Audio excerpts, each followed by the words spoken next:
Sleeping Stories.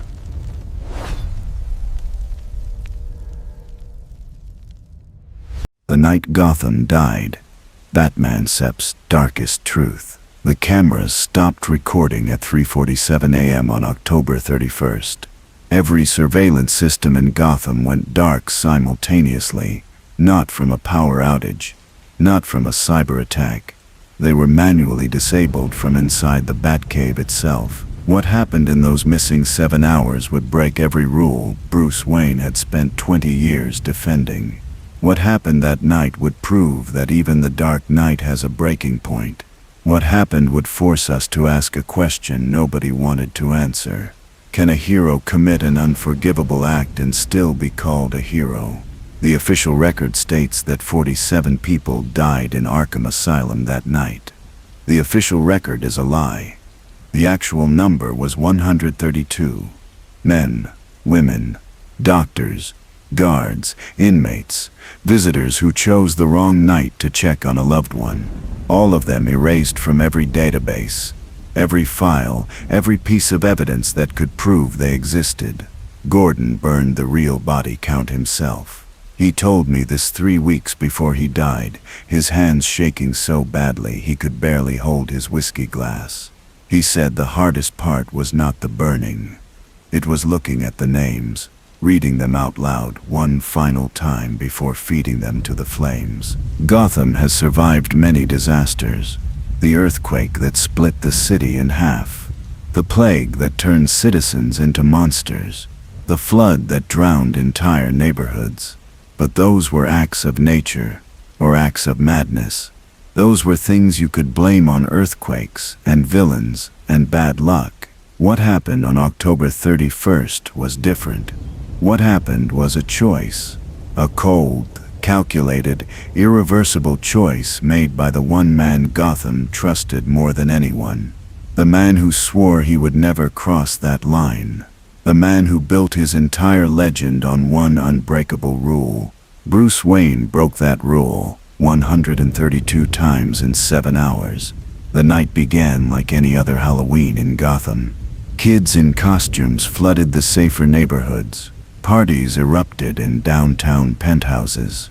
The GCPD prepared for the usual spike in costumed crime. Bruce Wayne was scheduled to appear at a charity gala at Wayne Manor, playing his role as the billionaire philanthropist who cared more about champagne than crime.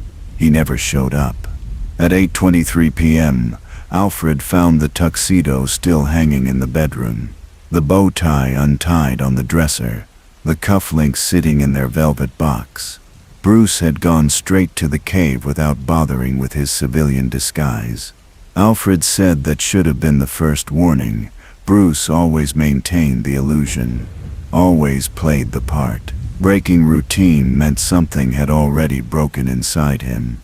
At 8:45 p.m., the Batmobile roared out of the cave at speeds that cracked the reinforced tunnel walls. Oracle tracked it, heading northeast toward Arkham Island. She assumed it was a standard patrol. The asylum had been quiet for 3 weeks, which in Gotham terms meant it was overdue for chaos. She logged the departure and continued monitoring the rest of the city. She did not know she had just witnessed the beginning of Gotham's darkest chapter. She did not know that in 6 hours she would be frantically erasing her own logs, destroying evidence of a night that could never be allowed to exist in any official capacity. The Arkham guards noticed the Batmobile approaching at 9:02 p.m. They opened the gates without question. Batman was as much a part of Arkham's security as the walls themselves. He had stopped more breakouts than the guards could count. He had prevented more deaths than the doctors could calculate. His presence was routine, expected, safe. Guard Michael Torres would later tell his therapist that he smiled when he saw the Batmobile. He actually smiled. He waved Batman through, already thinking about his daughter's Halloween candy, already planning to sneak a Snickers bar when his shift ended at midnight. Michael Torres would never make it to midnight. He would never see his daughter again. He would become one of the 132 names Gordon burned. Batman entered Arkham's main building at 9:07 p.m. Security footage shows him walking through the corridors with his usual measured pace. His cape barely moved. His boots made no sound on the tiles. Everything appeared normal. Everything looked like the hundreds of other times he had walked these halls. But if you watch closely, if you slow the footage down frame by frame, you can see something wrong. His right hand never left his belt. His fingers kept returning to the same pouch, opening it, closing it, opening it again. A nervous tick Batman had never displayed before, a sign of something festering beneath that armor. What was in that pouch? The question haunted every investigator who saw the footage before it was destroyed. Some theorized toxins. Others suggested explosives. A few whispered about something worse. Something custom-built. Something designed specifically for what was about to happen. The pouch was never recovered.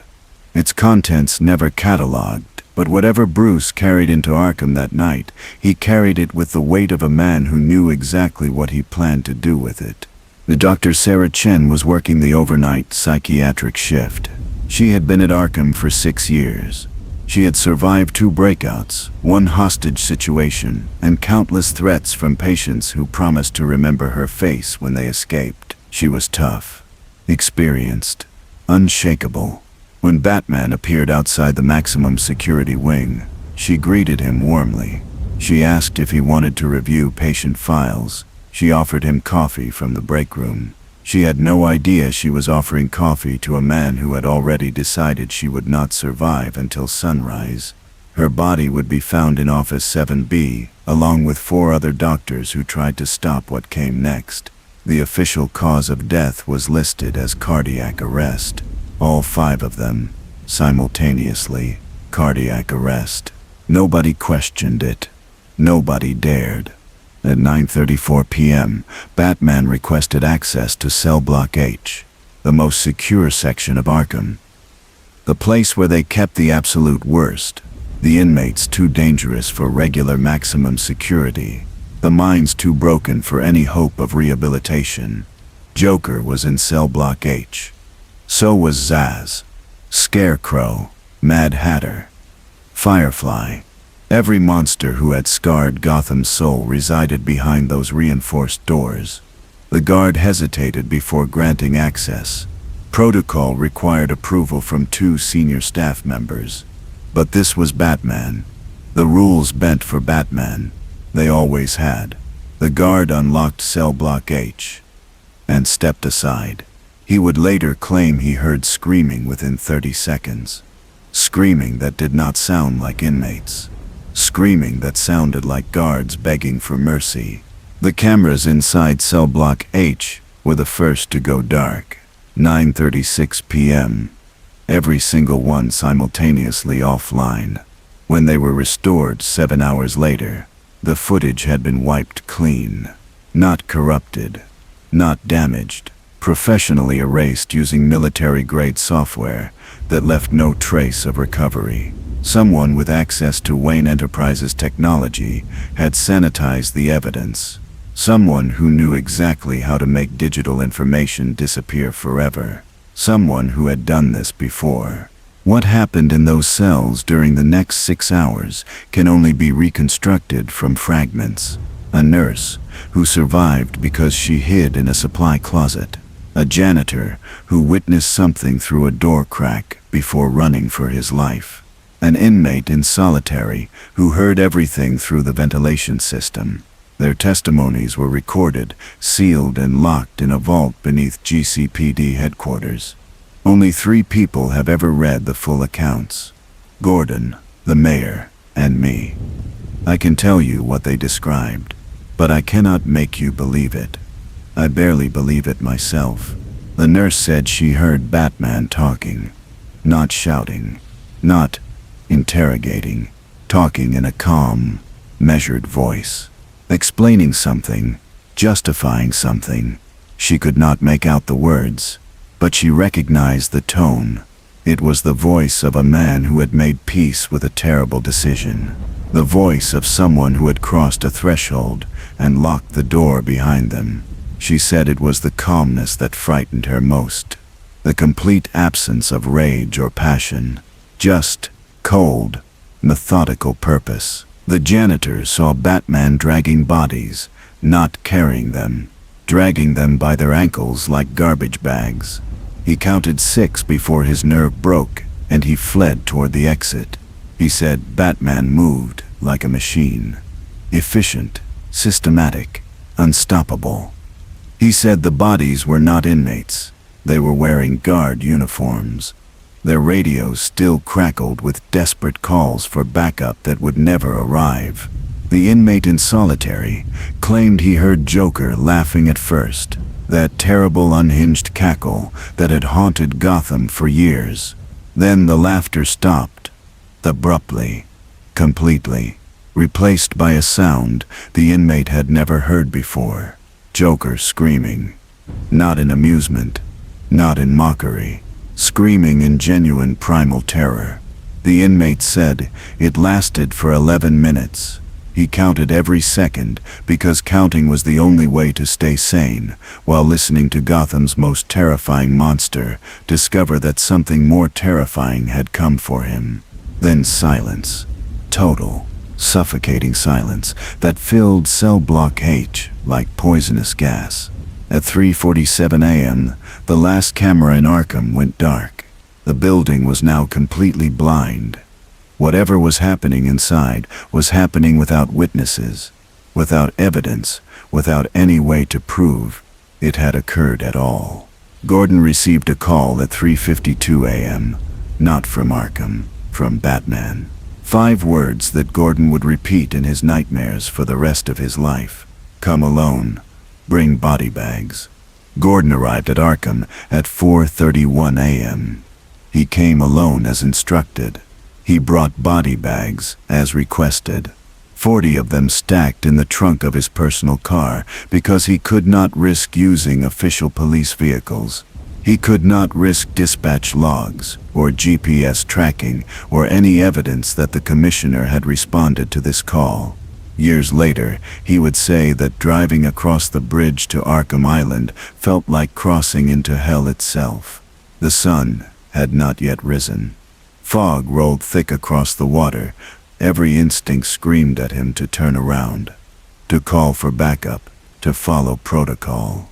But Gordon had learned long ago that protocol died the moment Batman entered the equation.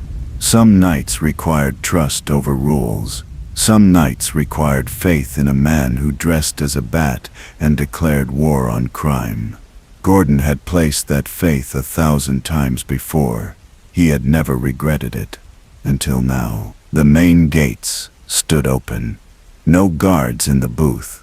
No lights in the windows. Arkham sat dark and silent like an abandoned cathedral. Gordon pulled his revolver and approached on foot. His breath formed clouds in the October cold. His shoes crunched on gravel that seemed too loud in the oppressive quiet. He called out for Batman. No response. He called out for anyone. The silence swallowed his voice. He pushed through the main doors and found the lobby empty. Coffee cups still steaming on desks. Computers still glowing with active screens. Chairs pushed back as if people had stood suddenly, left in a hurry, never returned. Mud marked the path to cell block H. Not pools, not splashes. A trail of deliberate droplets spaced exactly 18 inches apart. Gordon followed them like breadcrumbs through a nightmare. The trail led past offices where doctors lay slumped over their desks, past break rooms where guards sat frozen in chairs with their eyes still open, past medical bays where nurses had been arranged on gurneys as if sleeping. Gordon checked pulses on the first 3 bodies, all dead. After that, he stopped checking. He could see death in the stillness, in the waxy texture of skin, in the absence of breath fogging the cold air. He counted bodies as he walked. 12. 19, 26, 33. Each one positioned carefully, deliberately, respectfully. This was not the work of a maniac. This was something far more disturbing. This was organized, methodical, sane. The door to cell block H hung open on broken hinges. Gordon paused at the threshold. His hand trembled on his revolver. Every cop instinct told him to call this in, to request SWAT teams and forensic units and federal investigators to handle this by the book. But the book had no chapter for this. The book assumed your ally had not become your worst crime scene. Gordon stepped through the door and immediately wished he had not, wished he had turned back, wished he had never answered the phone, wished he had retired 5 years ago like his wife had begged him to do. Batman stood in the center of the cell block. His cape was torn, his armor was cracked, his gauntlets were stained with something Gordon did not want to identify. Around him lay the cells, all of them open, all of them empty, not empty as in escaped, empty as in cleaned out. The inmates were gone, the beds were stripped, the walls were scrubbed. It looked like nobody had ever been here at all, except for the smell. That copper tang of blood mixed with chemicals. The scent of industrial cleaner trying desperately to erase organic matter. Gordon had smelled it before at crime scenes where killers tried to sanitize their work. He had never expected to smell it near Batman. Gordon asked the obvious question. Where are they? Batman did not turn, did not acknowledge the question. He simply gestured toward the incinerator room at the far end of the block. The room where Arkham disposed of medical waste and contaminated materials. The room with the furnace that burned hot enough to reduce anything to ash. Gordon understood immediately and felt his stomach drop. He asked the question anyway. Needed to hear it spoken. Needed confirmation that this was real. How many? Batman finally turned. Gordon saw his face for the first time that night. Saw the expression beneath the cowl.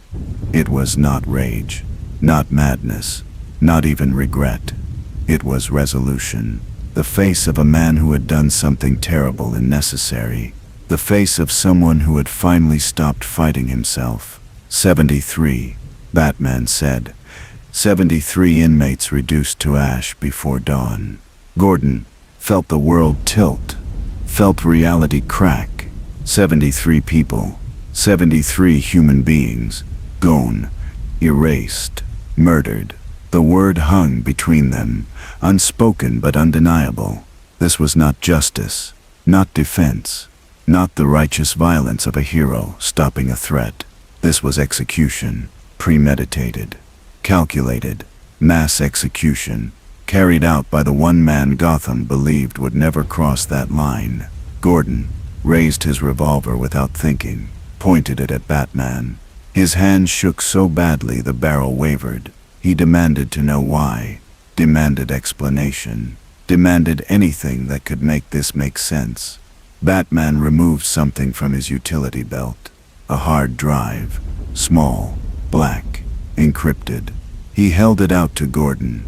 Watch it, he said, then decide if you want to pull that trigger. Gordon took the drive, lowered his weapon. He asked about the other bodies, the guards and doctors and staff. Batman explained in that same flat, emotionless tone.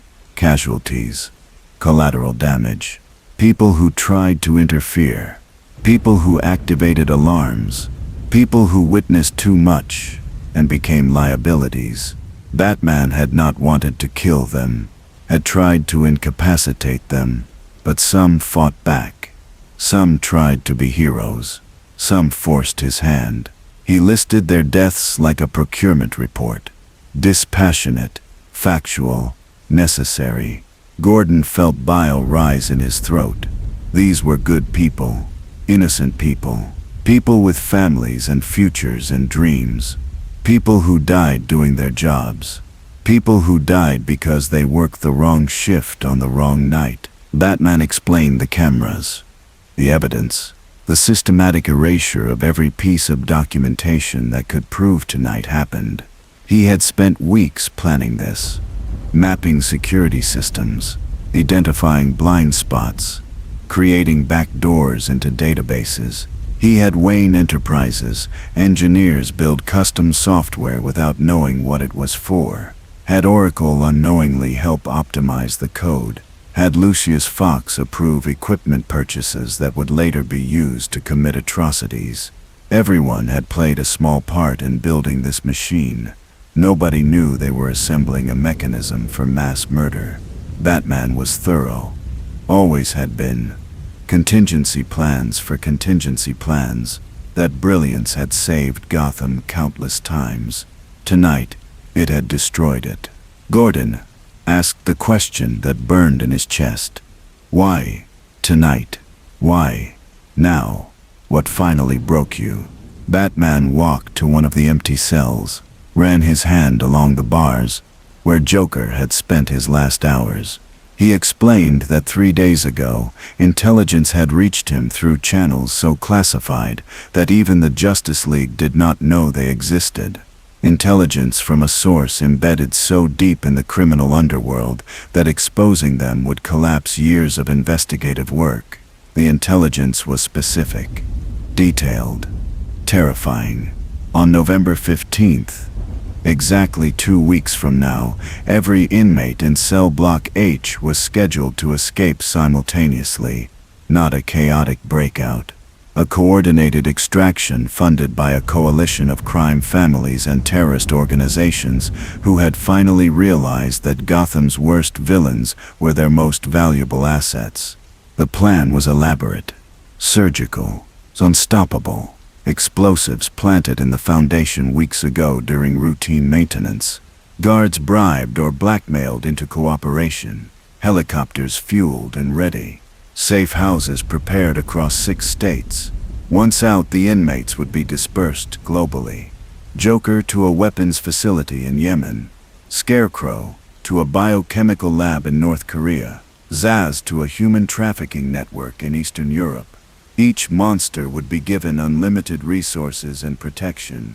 Each would be aimed at targets around the world. The chaos would be unprecedented. The body count incalculable. Gotham would burn, then Metropolis, then the world. Batman had investigated the intelligence for 72 hours straight, followed every lead, verified every source, looked for any possibility of error or deception. The information was solid, unimpeachable, true. He took it to the Justice League, proposed a preemptive strike, suggested moving the inmates to off-world facilities or maximum security black sites beyond anyone's reach. The League debated for 6 hours, analyzed legal implications, worried about public perception, discussed proper channels and international law. They decided to monitor the situation, to increase security, to wait for concrete action before responding. They were heroes after all. Heroes wait for crimes to be committed. Heroes do not act on intelligence alone. Batman left that meeting, knowing the League would fail, knowing their hesitation would cost lives, knowing that in 2 weeks, every nightmare Gotham had ever locked away would be free and empowered and unleashed on an unprepared world. He calculated the projected casualties. Conservative estimates suggested 50,000 dead in the first month. Realistic estimates doubled that number. Worst-case scenarios exceeded 500,000. 500,000 innocent people would die because heroes needed to feel morally comfortable before taking action. 500,000 people who would never know they were saved, who would never know someone had decided their lives mattered more than rules.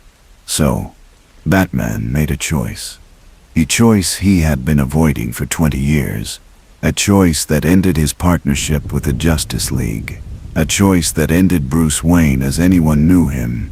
He would eliminate the threat permanently, completely, irreversibly. He would become the monster everyone feared he might be. He would cross the line he swore to protect. He would kill, not in the heat of battle, not as a last resort, but deliberately, coldly, efficiently. He would murder 73 people to save 500,000. He would sacrifice his soul to protect theirs. He would become Gotham's greatest villain to remain its greatest protector.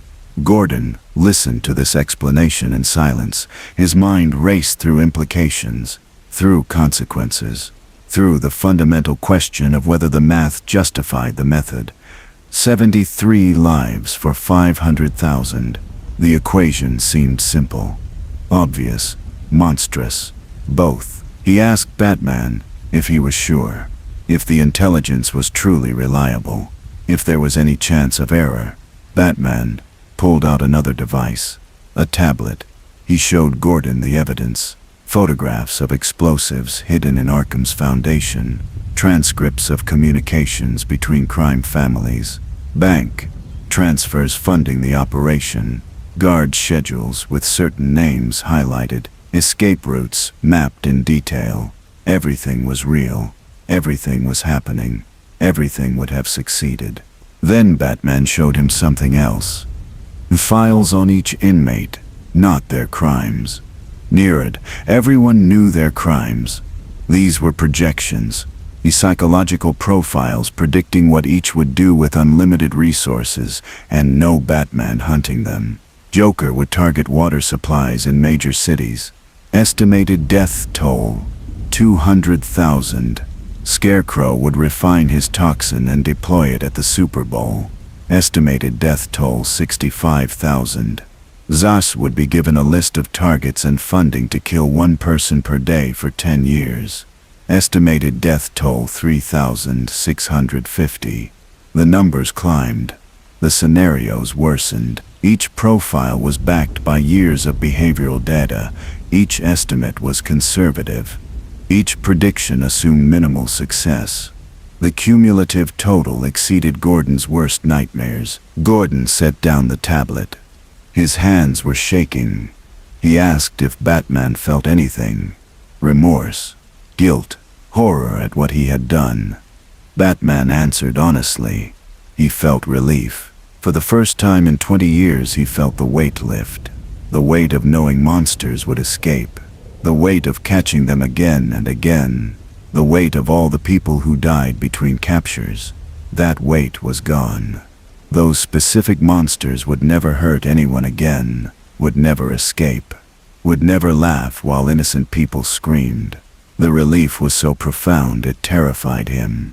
It confirmed what he had always suspected, that beneath the code and the rules and the moral posturing was someone who wanted this, who had always wanted this, who had restrained himself not because killing was wrong but because once he started, he might never stop. That admission hung in the air like poison gas. Gordon realized he was not talking to Batman anymore. Batman died sometime during those 7 hours. The man standing before him was something else, something new, something that wore the suit but no longer carried the soul. Bruce Wayne had finally done what Gotham needed instead of what Gotham wanted, had become the protector the city deserved instead of the hero it desired, had sacrificed his humanity to preserve everyone else's. It was the most heroic and most villainous act Gordon had ever witnessed. He did not know whether to arrest him or thank him, did not know whether to expose him or protect him, did not know if the man who saved 500,000 people by murdering 73 was a savior or a monster or both. Batman asked Gordon to make a choice. Turn him in. Let the world know what happened here. Face the consequences of the truth. Or help him bury it. Help him erase this night from history.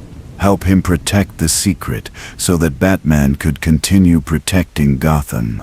Because the criminals still needed to fear something. The innocent still needed hope. The Gotham still needed its dark night, even if that night was now stained with innocent blood. The choice was impossible, unconscionable, necessary. Gordon had 30 seconds to decide the fate of Gotham's future. He chose the cover-up, chose the lie, chose to become complicit in mass murder because the alternative was chaos, was Gotham without Batman. Was a city drowning in crime, with no symbol to hold back the tide. He hated himself for it, would hate himself every day until his death. But he made the choice, anyway. Helped load bodies into bags, helped scrub blood from floors, helped fabricate a story about a gas leak and a tragic accident and a terrible coincidence that killed dozens in their sleep. He became an accessory after the fact, became a conspirator, became something he never thought he would be, a dirty cop protecting a killer. They worked until sunrise, Batman and Gordon side by side, eliminating evidence, planting false clues, creating an alternate reality that would satisfy investigators and journalists and federal agents. They were meticulous, professional, thorough. By the time the first responders arrived at 9 a.m., the scene was perfect, tragic, but explainable, horrible, but believable. A disaster that would be mourned and investigated and ultimately filed away as a terrible accident in a city full of terrible accidents. Nobody would ever know the truth. Nobody except the two men who created the lie and the ghosts who would haunt them forever. Before Batman left, Gordon asked one final question. Was it worth it? Was saving 500,000 people worth losing your soul? Batman did not hesitate. Yes, he said. Every time, he would make the same choice again tomorrow if required. Would kill 1,000 to save 1,000,000. Would burn in hell for eternity if it meant Earth survived. That was the difference between heroes and protectors. Heroes needed clean hands, protectors needed results. Batman had finally learned which one Gotham needed, had finally accepted what he needed to become.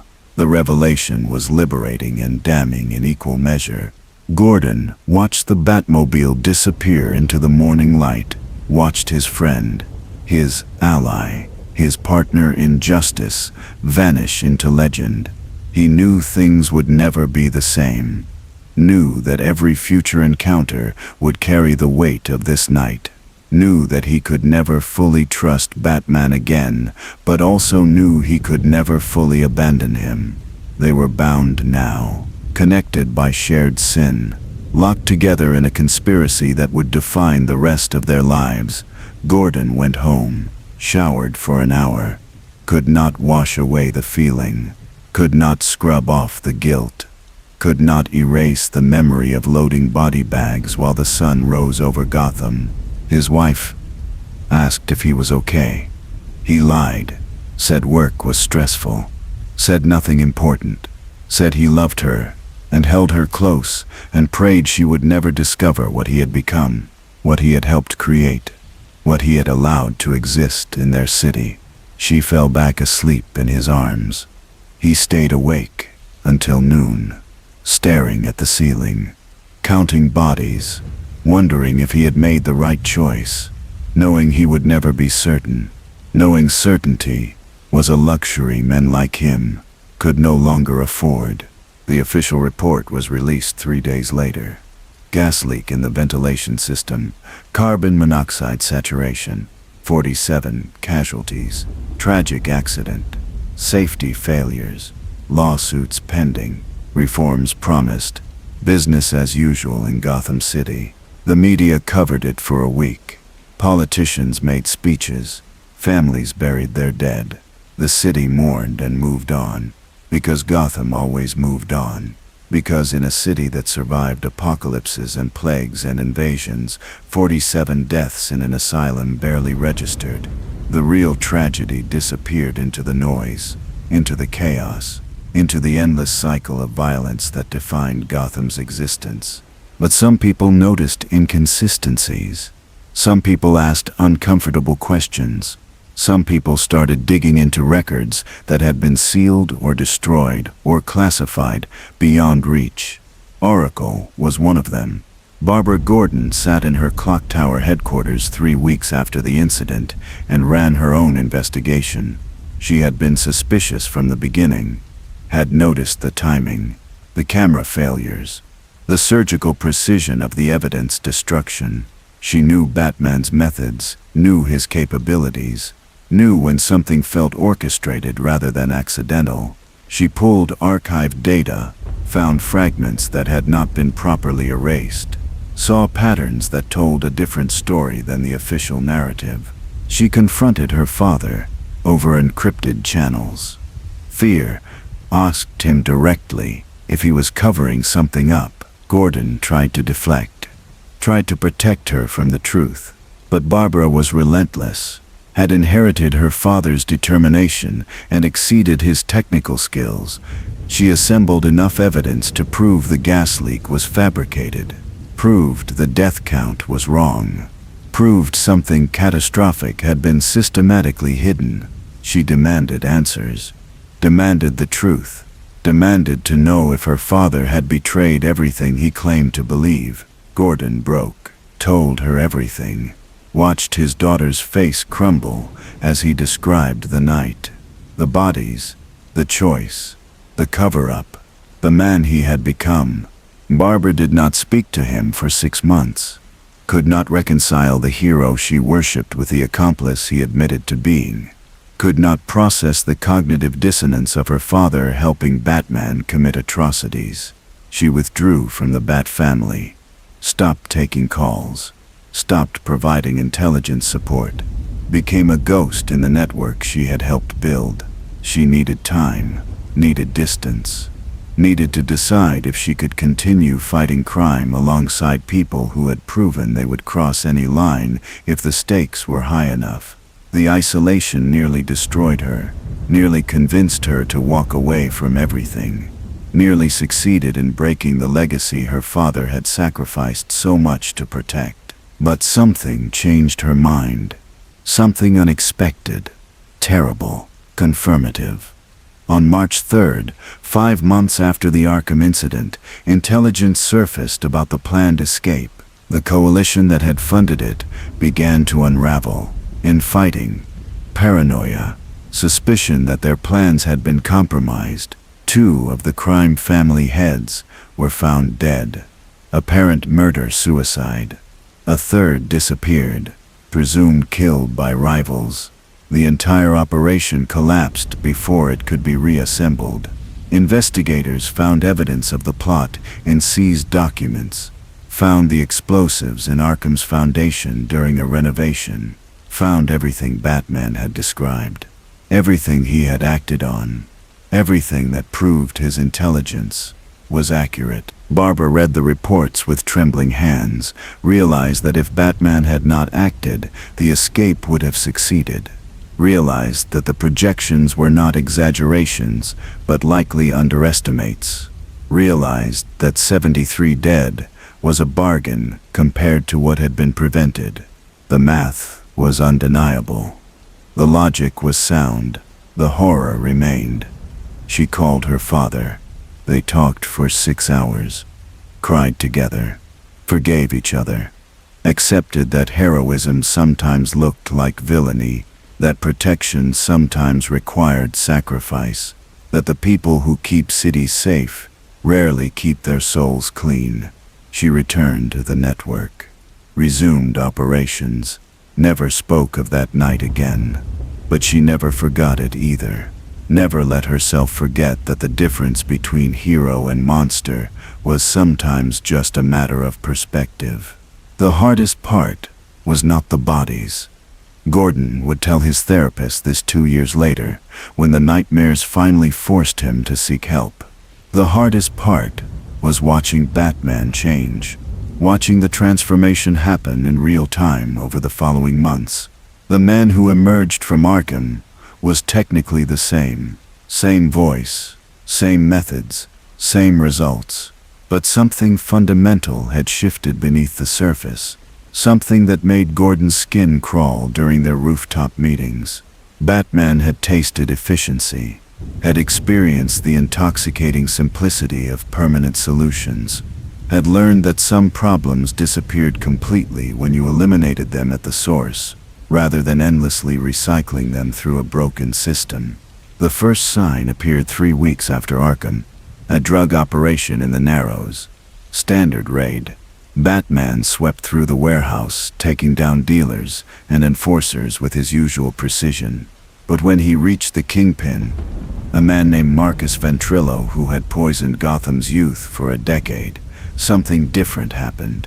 Oracle monitored from her systems, watched Batman's vitals spike, watched him stand over Ventrilo for 47 seconds without moving, watched the internal struggle play out in elevated heart rate and erratic breathing patterns, then watched everything go calm, flatline calm, decision made calm.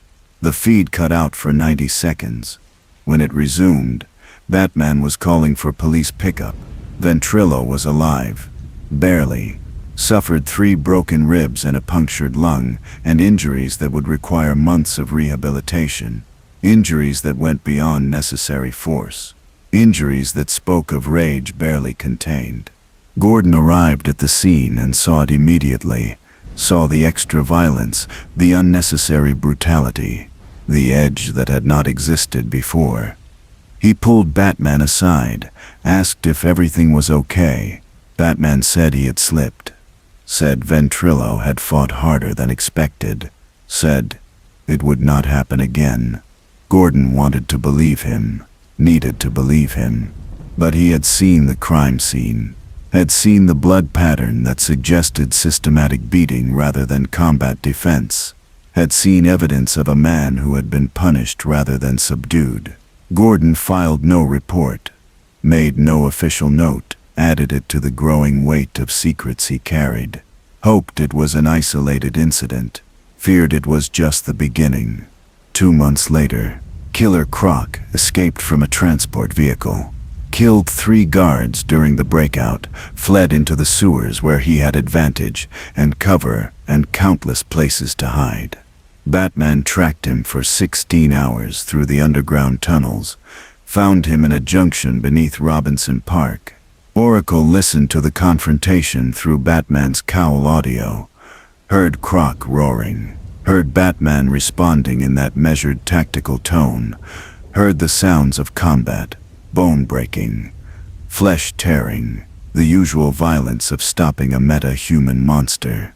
Then heard something new, heard Croc begging, actually begging, saying he would surrender, saying he would go back quietly, saying please.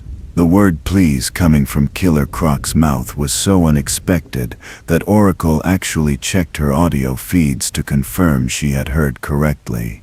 Batman did not respond to the surrender. The beating continued. Croc's pleas became screams. The screams became whimpers. The whimpers became silence. Oracle killed her audio feed. Could not listen anymore. Could not bear to hear what was happening in those tunnels. Batman emerged 2 hours later, called for a medical transport. Croc was alive but required emergency surgery. Fractured skull, collapsed lung, severe internal bleeding, injuries consistent with sustained assault long after the threat was neutralized. The doctors asked what happened. Batman said Croc had fought to the death, said he had no choice but to match that intensity, said it was justified force against a known killer. Nobody questioned him. Nobody ever questioned Batman. That was the problem. The lack of oversight, the blind trust, the assumption that the man in the armor always knew best. But Oracle questioned him, confronted him over secure channels, demanded to know why Croc's injuries were so severe, why a man begging for surrender needed his skull fractured. Batman went silent for a long moment. When he finally spoke, his voice carried something Barbara had never heard before. Satisfaction. He said Croc had killed 3 men, 3 guards with families, 3 people doing their jobs. Why should Croc get to surrender? Why should he get to go back to a cell where he would be fed and housed and given another chance to escape and kill again? Why should the system protect him when he showed no mercy to his victims? The logic was sound. The reasoning was clear. The conclusion was terrifying. Barbara tried to explain that mercy was not about deserving, that justice required restraint, that they were supposed to be better than the monsters they fought. Batman listened in silence, then asked a simple question that shattered her argument. How many people has Croc killed in total? Barbara pulled the files. 23 confirmed victims over 8 years. Likely more that were never connected. Batman let that number hang. 23 people dead because Croc kept getting captured and imprisoned and escaping and killing. 23 families destroyed. 23 futures erased. All because Batman kept delivering him to a system that could not hold him. All because heroes needed to feel righteous about their methods. Maybe it was time to try a different approach. Maybe permanent fear was better than temporary detention.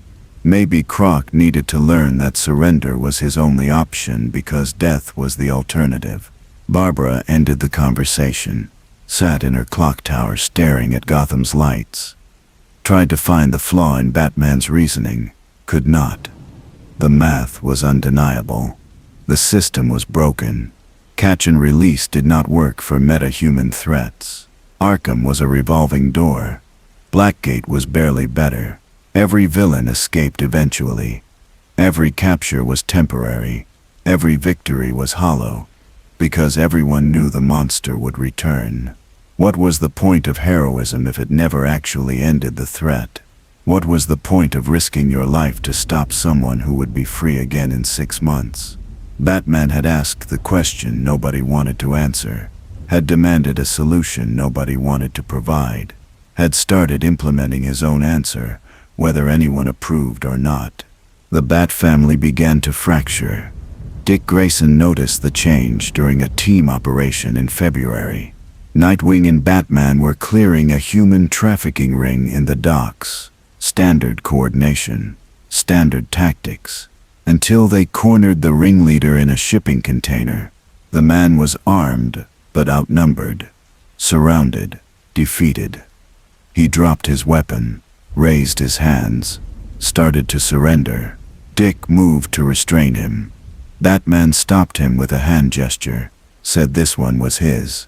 Dick stepped back, assuming standard interrogation, watched Batman approach the trafficker, watched him grab the man by the throat, watched him lift him off the ground with one hand while the other reached for something on his belt. Dick saw the syringe, saw the amber liquid, recognized it as a sedative Batman sometimes used for transport. Except this dose was wrong. This dose was triple strength. Lethal if administered incorrectly. Dick shouted a warning. Batman ignored him, injected the trafficker, dropped him. The man convulsed, foamed at the mouth, went still. Dick rushed to check vitals, found a pulse, but it was weak. Erratic, failing. He demanded to know what Batman had done. Batman explained calmly that the man ran a network that sold children, that his organization had trafficked over 200 minors in 3 years, that he had personally tortured several who tried to escape, that the evidence was overwhelming, that the courts would give him 20 years maximum, that he would run his network from prison, that he would be out in 12 years on good behavior, that he would rebuild and continue destroying lives. Dick understood where this was going, understood what Batman had decided, understood that the syringe was not a sedative but a poison. Dick tackled Batman, actually physically fought him, tried to stop the murder, tried to save the trafficker's life. Batman disabled him in 4 moves, pressure points, joint locks. Techniques he had taught Dick years ago, used his own training against him, pinned him to the ground, explained in that same calm voice that this was necessary, that some crimes demanded permanent solutions, that Dick could accept it or leave, but he could not interfere. The choice was binary, support or abandon, stay or go. Dick chose go, left the docks, left the Bat family, moved to Bloodhaven permanently, cut all ties, refused all communications. The split devastated Bruce, but he accepted it. accepted that some people could not understand, could not adapt, could not do what needed to be done. He did not blame Dick for leaving. He blamed Dick for being weak. Tim Drake lasted longer. Red Robin had always been the detective, the analyst, the one who questioned everything.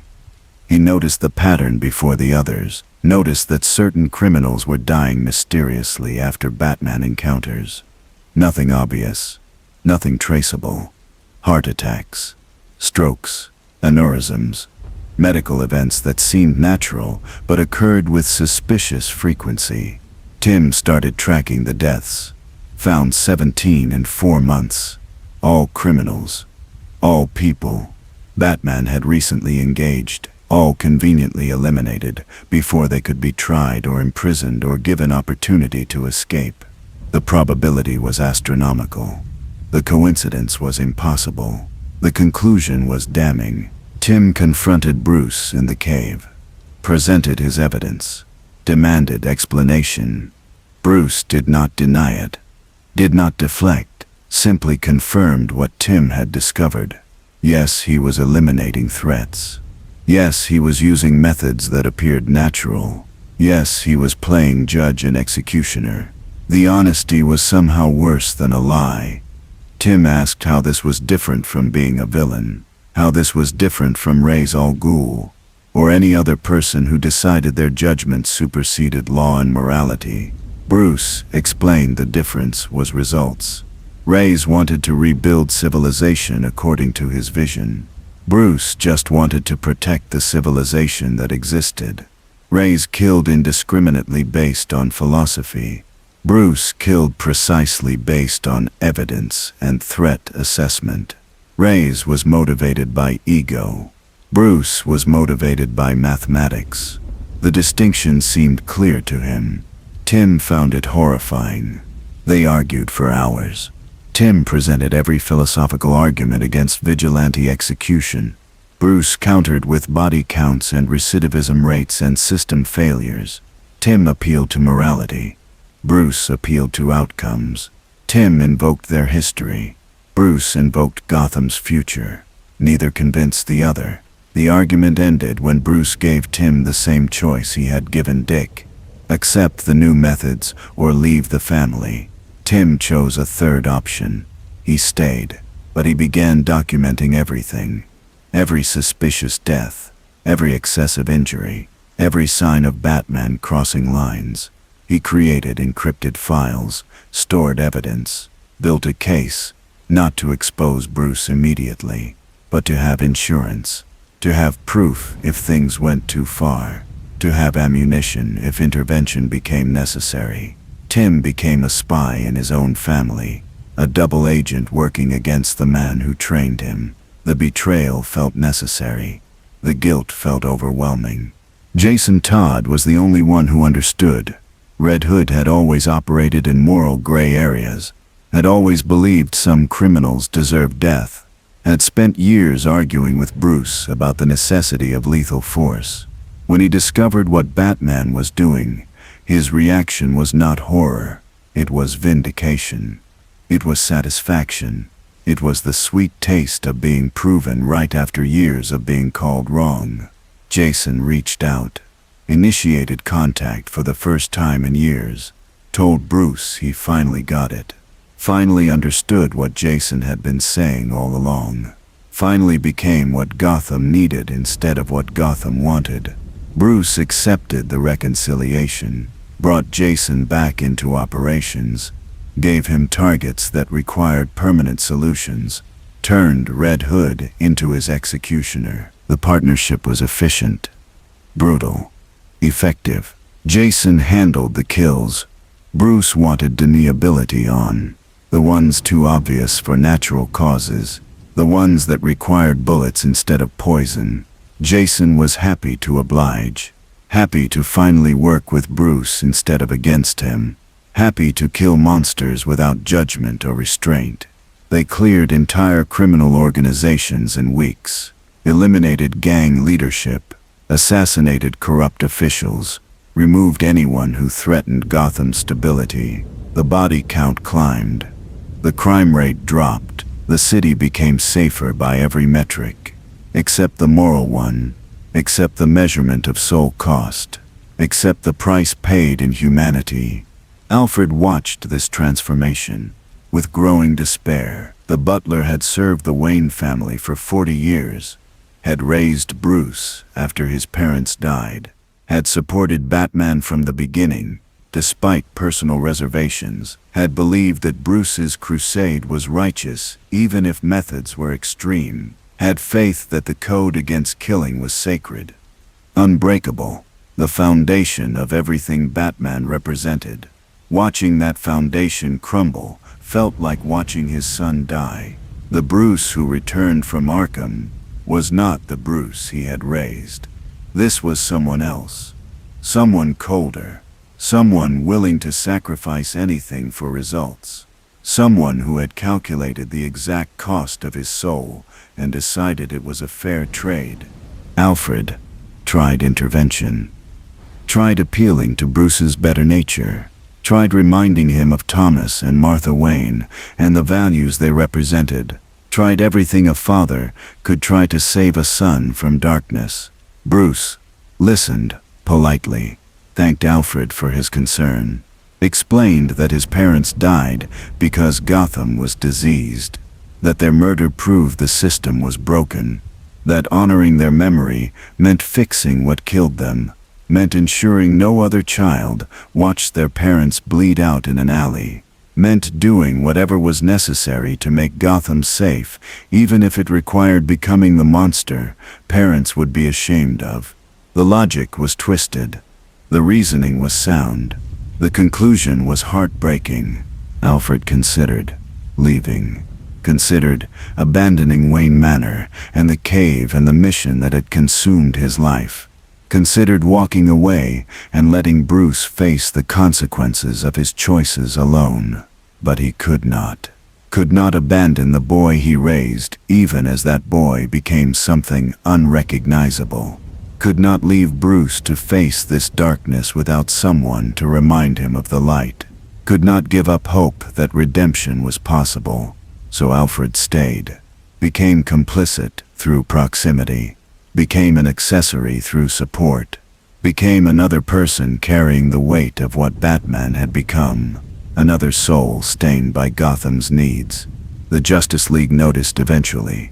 Superman detected the pattern during a satellite review of global crime data. Gotham's numbers were improving dramatically.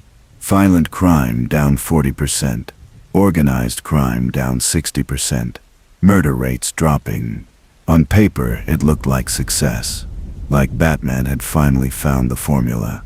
But Clark dug deeper, found the correlating spike in unexplained deaths, found the criminals who vanished, found the pattern that suggested systematic elimination rather than systematic justice. He called an emergency league meeting, presented his findings, asked for explanation. Batman attended via video link, confirmed everything, admitted to the new methods, defended his approach with the same cold logic he had used on everyone else. The League exploded. Wonder Woman demanded immediate action. Flash argued for intervention. Green Lantern called for expulsion. Aquaman suggested imprisonment. Every hero had an opinion. Every opinion condemned what Batman had become. Except for one voice. Superman stayed quiet through the initial outrage, listened to the arguments, considered the evidence, then asked a question that silenced everyone. How many people did Batman save by eliminating the Arkham inmates before their planned escape? Batman provided the projections, the data, the analysis that showed 500,000 lives preserved. Superman processed this, looked at his fellow heroes, asked another question.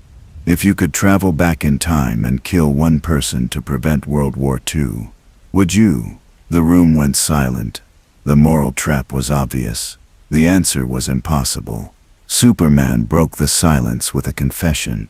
He had faced similar choices, threats that required permanent solutions, beings that could not be contained or reasoned with. Situations where every option was terrible, but one was least terrible. He had never acted on those situations, had always found another way, had always preserved his moral purity. But how many people had died while he searched for perfect solutions? How many victims accumulated during his hesitation? How many lives were sacrificed on the altar of his righteousness? He did not know, had never calculated, had never wanted to face that math. Maybe Batman was wrong. Maybe these methods were indefensible. But maybe Batman was just willing to carry weight the rest of them avoided.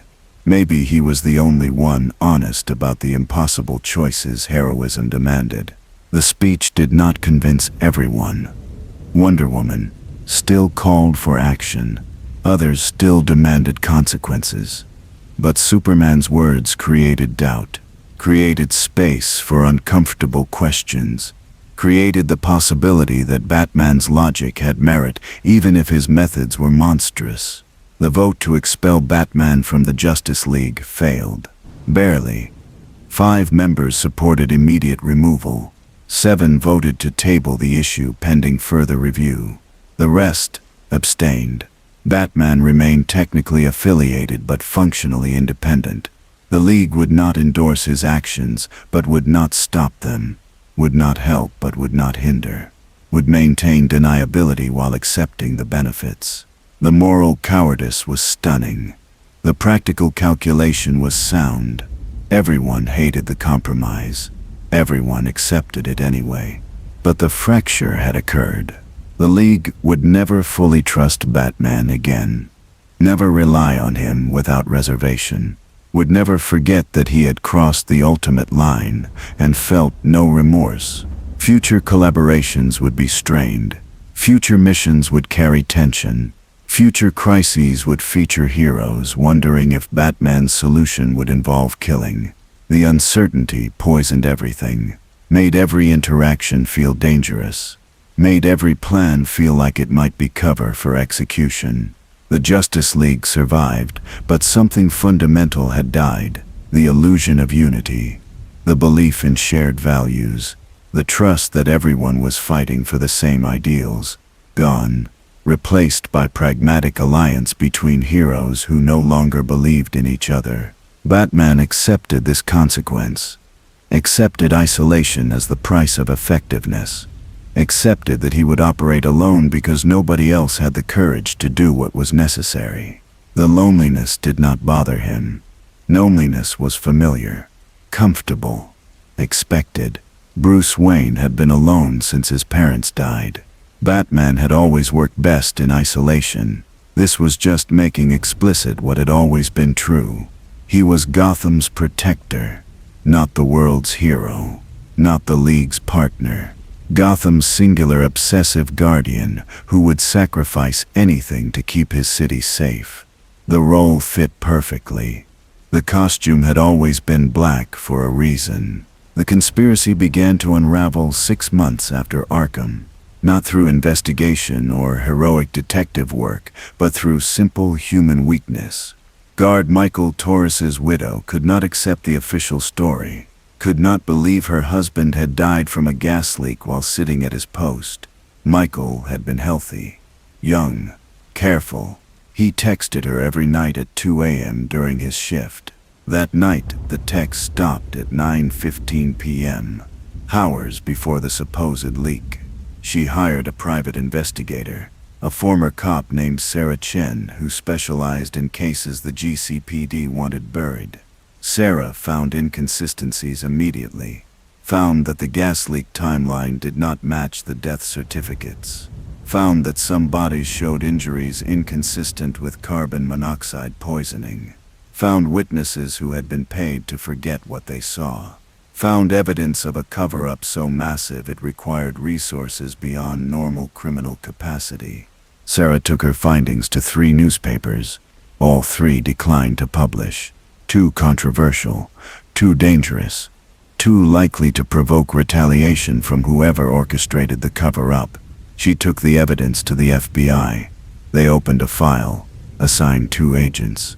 then quietly closed the investigation 3 weeks later, citing lack of federal jurisdiction. She took it to the state attorney general, received a polite letter thanking her for her civic duty, and explaining that the matter had been thoroughly reviewed by appropriate authorities. Every door closed, every avenue blocked, every institution protecting the lie. Sarah realized she was fighting something bigger than corrupt officials. She was fighting Gotham itself, fighting a city that needed the cover-up to survive, fighting a conspiracy that involved everyone from street cops to federal agents. But Sarah had one advantage. He did not care about Gotham's needs. She cared about truth, about justice, about Michael Torres's daughter, growing up knowing what really killed her father. So she went underground, started a blog, posted her evidence anonymously, used encryption and proxy servers, and every digital trick to stay hidden. The blog gained followers, conspiracy theorists at first, then journalists, then victims' families who had always suspected the official story was false. A community formed around the investigation, people sharing information, comparing notes, building a comprehensive case that the Arkham incident was not an accident, but a massacre. Batman monitored the blog from the first post, watched it grow, watched the evidence accumulate, calculated when intervention would be necessary.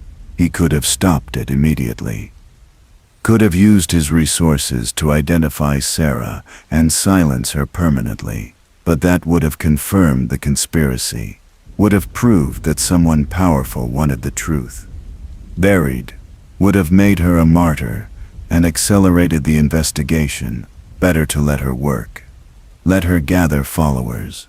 Let the conspiracy theorists make her look crazy. Let the signal get lost in noise. Most people would dismiss the blog as paranoid fantasy. The few who believed would be labeled extremists. The truth would hide in plain sight because nobody wanted to believe their hero was a mass murderer. Except the evidence kept growing. Sarah was good. Better than Batman expected.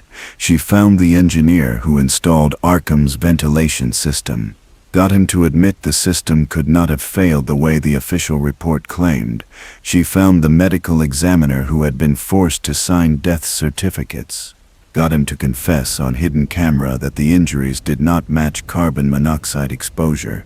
She found the Arkham employee who had been paid $50,000 to relocate to another state and never speak about that night. Got him to describe what he saw. Bodies being loaded into unmarked vehicles, blood being scrubbed from walls, evidence being destroyed by people in tactical gear. The testimony was damning. The documentation was irrefutable. The case was building toward critical mass. Gordon saw it coming, warned Batman that the blog was reaching mainstream attention, that journalists from legitimate outlets were starting to ask questions, that the cover-up would not hold much longer. They needed a plan, needed a strategy to discredit Sarah before her evidence became undeniable. Batman had already developed contingencies. Option 1 was character assassination. Dig into Sarah's past, find anything questionable, amplify it, make her look unstable. Option 2 was misdirection. Stage another incident at Arkham. Create a new scandal to dominate headlines. Bury the old story under breaking news. Option 3 was elimination. Make Sarah disappear. Make it look like suicide or accident or random violence. Remove the threat permanently. Gordon rejected option 3 immediately. Said he would not help murder an innocent investigator. Would not cross that line. Batman pointed out that Gordon had already crossed every line that mattered, that he was already complicit in covering up mass murder, that eliminating one more witness was logically consistent with protecting the conspiracy. Gordon shouted that there was a difference between hiding evidence and killing civilians. Batman asked what difference, asked how protecting the lie by destroying records was morally superior to protecting the lie by destroying the person exposing it. Asked when Gordon's conscience became selectively functional.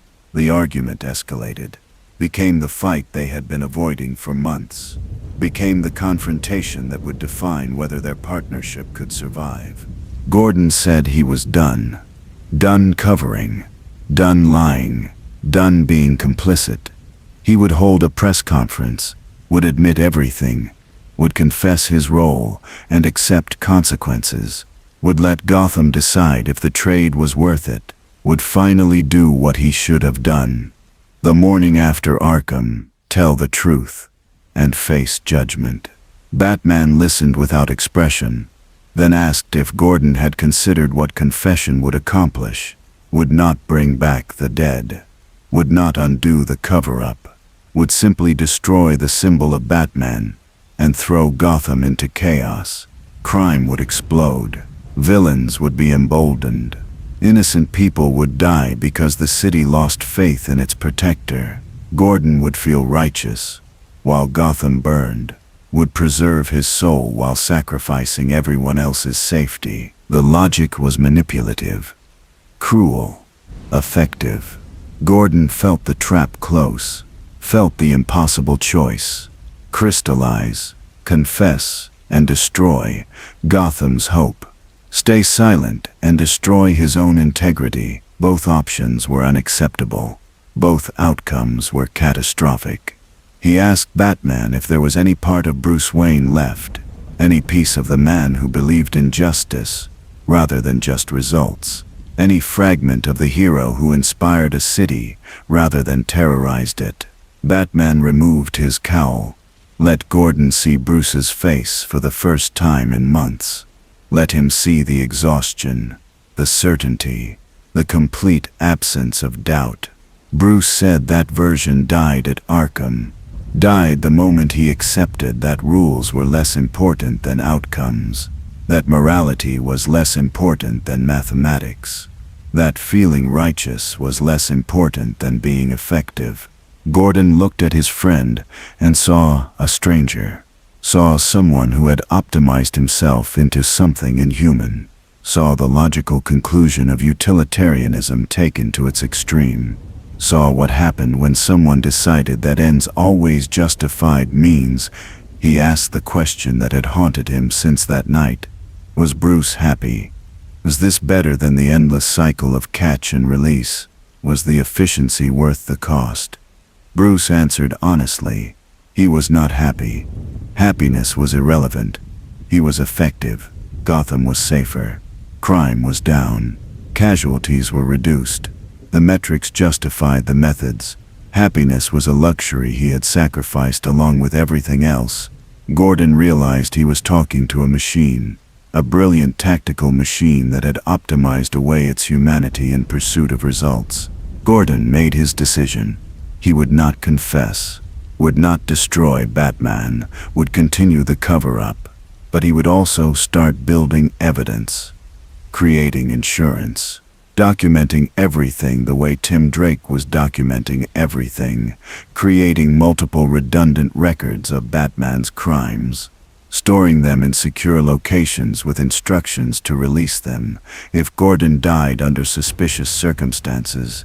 Dead man switches scattered across multiple jurisdictions. Insurance against Batman going too far. Insurance against becoming the next problem that required elimination. Gordon did not trust Batman anymore. Did not trust Bruce. Did not trust that their partnership would protect him if he became inconvenient. The paranoia felt justified. The precautions felt necessary. The friendship felt dead. They parted that night, knowing things had changed forever, knowing the alliance was now purely transactional, knowing trust had been replaced with mutually assured destruction. Batman accepted this, accepted that everyone would eventually turn on him, accepted that isolation was the price of doing what others could not. Gordon went home and encrypted his evidence, added to his dead man switches, prepared for the day when Batman would have to be stopped. Both men understood they were now enemies pretending to be allies. Both men continued working together because Gotham still needed protecting, because personal feelings were less important than functional results. because they were both trapped in roles they could not abandon. Sarah Chen continued her investigation, continued posting evidence, continued building her case. She did not know that Batman had decided against elimination, did not know she was being allowed to work because her blog served his purposes, did not know that every piece of evidence she found was being monitored and analyzed and incorporated into Batman's understanding of what the public might believe. She was useful, contained, manageable. She thought she was exposing truth. She was actually providing intelligence on how far the conspiracy could stretch before breaking. Batman let her work, let her gather followers, let her think she was making progress. Because controlling opposition was easier than crushing it. Because giving people a place to share conspiracy theories kept them from taking real action. But Sarah was more dangerous than Batman calculated. She made a connection he did not expect. Found a pattern in pharmaceutical shipments to Arkham the week before the incident. Found that someone had ordered massive quantities of a specific drug cocktail, a combination that could induce cardiac arrest while leaving minimal traces. Found that the order came through Wayne Enterprises' subsidiary accounts. Found the paper trail that led back to Gotham's most prominent billionaire. Found evidence that Bruce Wayne had personally authorized the purchase. The revelation was explosive. The connection was undeniable. The implication was devastating. Bruce Wayne had supplied the murder weapons, had planned the massacre, had orchestrated everything. Sarah posted her findings on November 2nd. The blog exploded, went viral, hit mainstream news within hours. Every outlet picked up the story. Bruce Wayne implicated in Arkham massacre. Billionaire playboy funding mass murder. Billionaire playboy funding mass murder. The most prominent citizen of Gotham potentially responsible for the city's worst tragedy. The accusations dominated headlines. Destroyed Wayne Enterprises' stock price. Triggered federal investigations. Created a firestorm that could not be contained or controlled or managed. Batman's careful conspiracy was unraveling, not from superhero investigation or league intervention, but from one determined investigator who refused to stop digging, who refused to accept the lie, who refused to let the dead be forgotten. Bruce Wayne held a press conference within 24 hours, faced cameras and reporters, and a city demanding answers, explained that the pharmaceutical order was for legitimate medical research, that Wayne Enterprises supplied medications to dozens of facilities, that the connection was coincidental, that suggesting he would murder dozens of people was absurd and defamatory. He threatened lawsuits, promised investigations, pledged full cooperation with authorities, maintained perfect composure, perfect denial, perfect performance of outraged innocence. Most people believed him. Bruce Wayne was Gotham's favorite son, the orphan who built an empire, the philanthropist who saved countless lives. The idea that he could orchestrate mass murder was too grotesque to accept. But some people did not believe. Some people looked at the evidence and saw the truth beneath the performance. Some people remembered that Bruce Wayne had resources and motivation and capability. Some people started connecting dots, started asking why Batman had been at Arkham that night. Started wondering if Bruce Wayne and Batman might be the same person. Started building theories that came dangerously close to reality. The speculation spread. The investigation intensified. The conspiracy was collapsing under its own weight. Everything Batman had built was crumbling. Everything he had sacrificed to protect was being exposed. The careful cover-up was failing. The lie was dying. The truth was coming. Batman made another decision, another calculation, another choice that would define Gotham's future. He could not allow the exposure, could not allow the connection between Bruce Wayne and Batman to be proven, could not allow the truth about Arkham to be confirmed.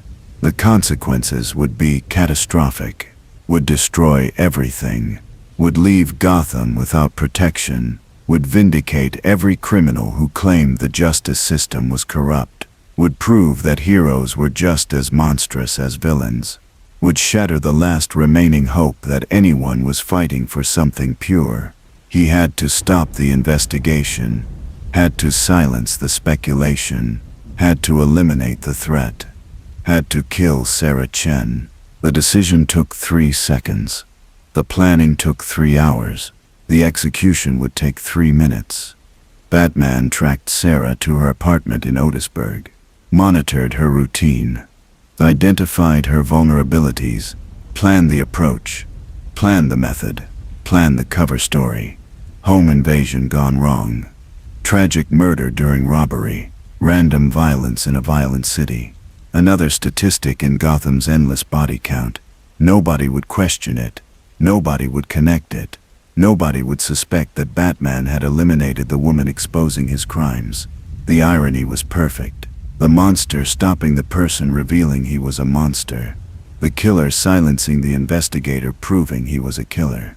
Batman entered Sarah's apartment at 2:47 a.m., disabled her security system, bypassed her locks, moved through her home like smoke, found her sleeping in her bedroom, stood over her watching her breathe, watching her dream, watching her exist in the last moments before he erased her. He reached for the syringe, the same amber liquid he had used before, the same efficient poison that mimicked natural death. His hand was steady. His breathing was calm. His heartbeat was regular. He felt nothing. No remorse, no hesitation, no humanity. Just cold tactical assessment, just necessary action, just another problem being solved. He raised the syringe, prepared to inject, prepared to kill an innocent woman for the crime of seeking truth. Then he saw her desk, saw the evidence scattered across it, saw photographs of Michael Torres with his daughter, saw the memorial page for the other victims, saw the names of 47 people on her wall, saw the faces of the doctors and guards and staff who had died, saw their families, saw their stories, saw the human cost of his choice, saw what he had done reflected in Sarah's investigation, saw himself as the world would see him if the truth emerged. Not a hero, not a protector, a murderer, a monster, a villain wearing a hero's costume. The realization was not revelation. He had known what he was, but seeing it externalized, seeing it documented, seeing it proven beyond doubt, something cracked. Batman lowered the syringe, stepped back from the bed, left the apartment. Did not kill Sarah Chen, did not eliminate the threat, did not solve the problem. For the first time since Arkham, he chose mercy over efficiency, chose uncertainty over control, chose to accept consequences rather than eliminate them. He did not know why, could not explain the decision, could not justify the choice. It was irrational, tactical error, weakness, but he could not do it. Could not kill her, could not add one more body to the count, could not prove her accusations by fulfilling them. Something in him refused, some fragment of Bruce Wayne that had survived, some piece of humanity that had not been optimized away. It was small, nearly extinguished, but still present, still fighting, still capable of stopping him. He returned to the cave, sat in front of the computer, stared at Sarah's blog, read through her evidence, saw how close she had come to the complete truth, saw how fragile the cover-up had become, saw that exposure was inevitable. The lie would die, the truth would emerge. Gotham would learn what he had done, would learn what Batman had become, would have to decide if the protection was worth the price, would have to judge whether saving the city justified sacrificing its soul. Batman had made that calculation, had decided the answer was yes. Now Gotham would make its own calculation, would render its own verdict, would determine if their Dark Knight could remain their protector after becoming their executioner. Alfred found him there at dawn. Asked if everything was all right. Bruce said no. Said nothing was all right. Said everything was falling apart. Said the conspiracy was failing. Said Sarah Chen was still alive. Said he had tried to kill her and could not cross that final line. Could not murder an innocent investigator. Could not become completely monstrous, even though logic demanded it. Alfred sat beside him, put a hand on his shoulder, said that inability to kill Sarah was proof that Bruce Wayne still existed, that humanity still survived, that redemption might still be possible. Bruce wanted to believe that, wanted to accept that interpretation, but he knew better, knew that one moment of weakness did not erase months of atrocities, knew that sparing one life did not resurrect 73, knew that he was still a killer, still a monster, still damned, just a monster with inconsistent methodology. The investigation continued. Sarah posted more evidence, more connections, more proof. The pressure mounted. Wayne Enterprises faced congressional hearings. Bruce Wayne faced potential indictment. Batman faced exposure. Everything was collapsing. Everything was ending. The Night Gotham Died was coming back to kill the day. The reckoning was inevitable. The judgment was approaching. Batman had run out of moves, run out of contingencies, run out of ways to control the narrative. For the first time in his career, he was cornered, defeated, exposed. The question was no longer whether Gotham would learn the truth. The question was what Gotham would do when the truth emerged. Would they understand? Would they forgive? Would they accept that their hero had become their horror? Or would they demand justice? Demand punishment? Demand that the Dark Knight face the same consequences he had imposed on others? Batman did not know, could not predict, could only wait, could only prepare for the day when Gotham looked at him and saw not a protector but a murderer who happened to wear a cape. Oracle had been digging for weeks. Ever since Sarah Chen's blog went viral, Barbara had been running her own investigation, not to expose Batman, not to protect him either, but to understand the complete picture, to see the full scope of what had happened that night and every night since. She pulled records Batman thought were deleted, recovered files from backup servers he did not know existed, reconstructed timelines from fragmentary data, built a comprehensive database of every suspicious death, every excessive injury, every sign of Batman crossing lines. The evidence was overwhelming. The pattern was undeniable. Batman had killed at least 200 people in the 6 months since Arkham. Some directly, most indirectly through methods designed to appear natural or accidental. The efficiency was remarkable. The body count was staggering. The transformation was complete. Barbara cross-referenced the deaths with criminal records, found that every single victim had been a violent offender, murderers, rapists, traffickers, terrorists, people who had caused immeasurable suffering, people the system had failed to stop, people who kept escaping and reoffending and destroying lives. The math was complicated. 200 monsters dead. How many potential victims saved? Hundreds, thousands, maybe more. The utilitarian calculation suggested Batman was right, that eliminating proven threats was more effective than endless recapture, that permanent solutions saved more lives than temporary justice. Barbara understood the logic, agreed with parts of it, was horrified by all of it. She scheduled a meeting. Encrypted communication, secure location, just her and Batman.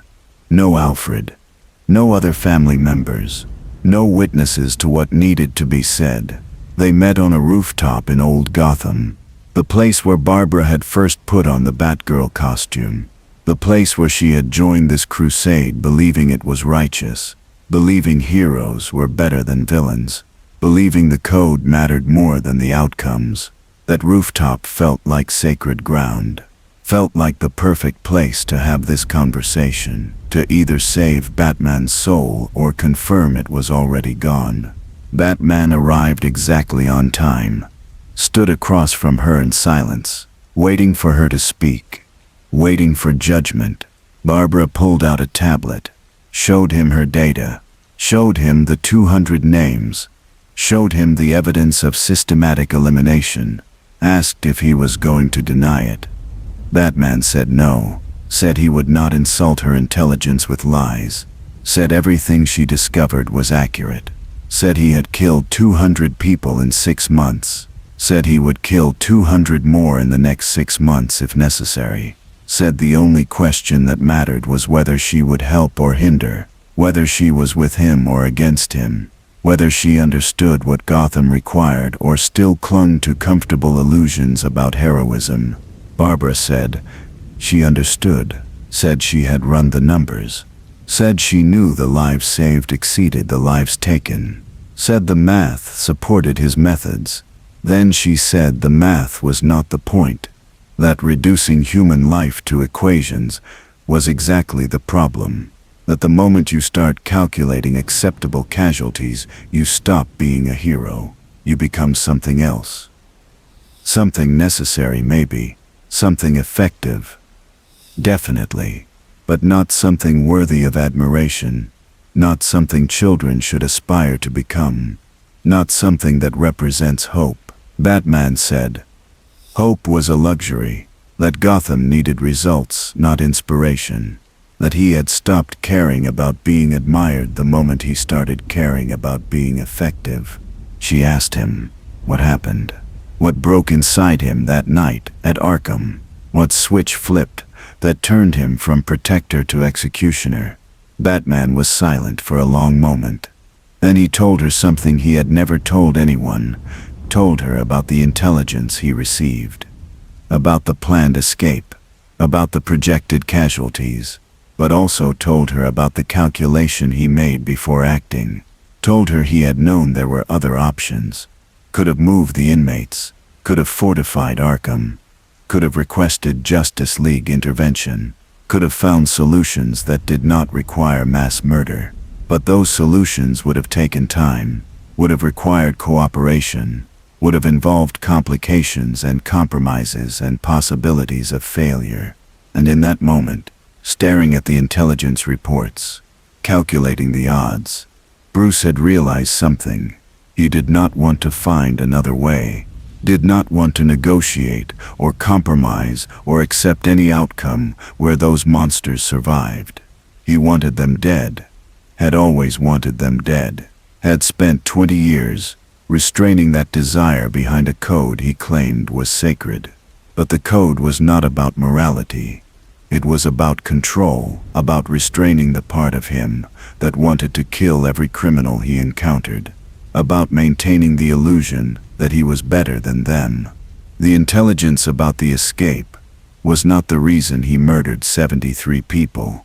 It was the excuse, the justification he needed to finally do what he had always wanted to do. Arkham was not Batman breaking. It was Batman becoming honest about what he had always been. The confession was devastating. Barbara had expected many things: justifications, rationalizations, philosophical arguments about necessity. But not this. Not the admission that the massacre was not about saving lives but about satisfying desire. That Batman had not reluctantly crossed a line but eagerly embraced what waited on the other side. That everything since Arkham was not a tragic fall but a deliberate choice to stop pretending. Bruce Wayne had not been corrupted by circumstances. He had simply stopped lying to himself about who he was. The honesty was more horrifying than any deception could have been. Barbara asked if he felt anything: guilt, shame, regret. Batman said he felt relief, felt the freedom of authenticity, felt unburdened by the constant restraint of maintaining a code he never truly believed in. He told her about every criminal he had let live over 20 years, about every Joker escape that led to more deaths, about every catch and release that resulted in new victims. about the lay cumulative body count of his mercy. Thousands of people dead because Batman kept delivering monsters to a system that could not hold them. Thousands of innocent lives sacrificed so Bruce Wayne could feel righteous, so he could maintain the moral high ground, so he could be the hero instead of the protector. That weight was gone now. Those deaths were no longer his responsibility. He had stopped enabling the cycle, had stopped being complicit in systemic failure, had accepted that saving some people required killing others. Oracle listened, processed, tried to find a counter-argument, tried to identify the flaw in his logic, could not, because he was right. The system was broken. Catch and release did not work. The code had enabled countless deaths. Every time Joker escaped Arkham, someone died. Every time Scarecrow was captured and imprisoned, he eventually escaped and killed again. The cycle was endless. The casualties were real. Batman's new methods were more effective. Crime was down. Recidivism was impossible when criminals were dead. The outcomes were better. The methods were monstrous. Both things were true simultaneously. The cognitive dissonance was overwhelming. She asked what he wanted from her, what this meeting was supposed to accomplish. Yeo Bane, the Batman said he wanted her to make a choice, to actively choose to support him or oppose him, to stop existing in the gray area, stop providing intelligence while maintaining moral distance, stop being complicit while claiming righteousness. He was giving her the same choice he had given everyone else. Accept what he had become or become his enemy. Help him protect Gotham through any means necessary, or try to stop him. There was no neutral ground, no middle path, no way to avoid choosing. Barbara had 60 seconds to decide which side of history she wanted to occupy. The ultimatum was cruel, unfair, typical Batman, forcing people into binary choices when reality was spectrum. But Barbara understood the reasoning, understood that Batman needed to know who he could trust, needed to eliminate uncertainty, needed to optimize his network, the same way he had optimized his methods. She looked at the man who had trained her, the man she had admired, the man who had represented everything she wanted to become, saw that person was gone, replaced by something efficient and terrible, and logically sound. She made her choice, said she would continue providing intelligence, would continue supporting his operations, would continue being Oracle, but she would also continue documenting everything, building evidence, creating insurance. She would help him, but she would not trust him, would work with him, but would not forgive him, would be his ally, but would never be his friend. Batman accepted the terms, said he expected nothing more, said trust was overrated anyway, said functional cooperation was sufficient. They parted that night with a new understanding, a transactional relationship built on utility rather than loyalty. Barbara went back to her clock tower, updated her files, added the conversation to her evidence, prepared for the day when Batman would need to be stopped, hoped that day would never come, feared it was inevitable, continued working, because Gotham still needed protecting, because abandoning the mission was not an option, because someone needed to watch the Watchmen, even if the Watchmen had become the very thing they hunted. The internal fractures in the Bat family had become chasms. Dick Grayson had severed all contact. Tim Drake was actively building a case. Jason Todd was enthusiastically participating in executions. Barbara was cooperating while documenting. Damian Wayne, Bruce's biological son, represented the next generation's judgment.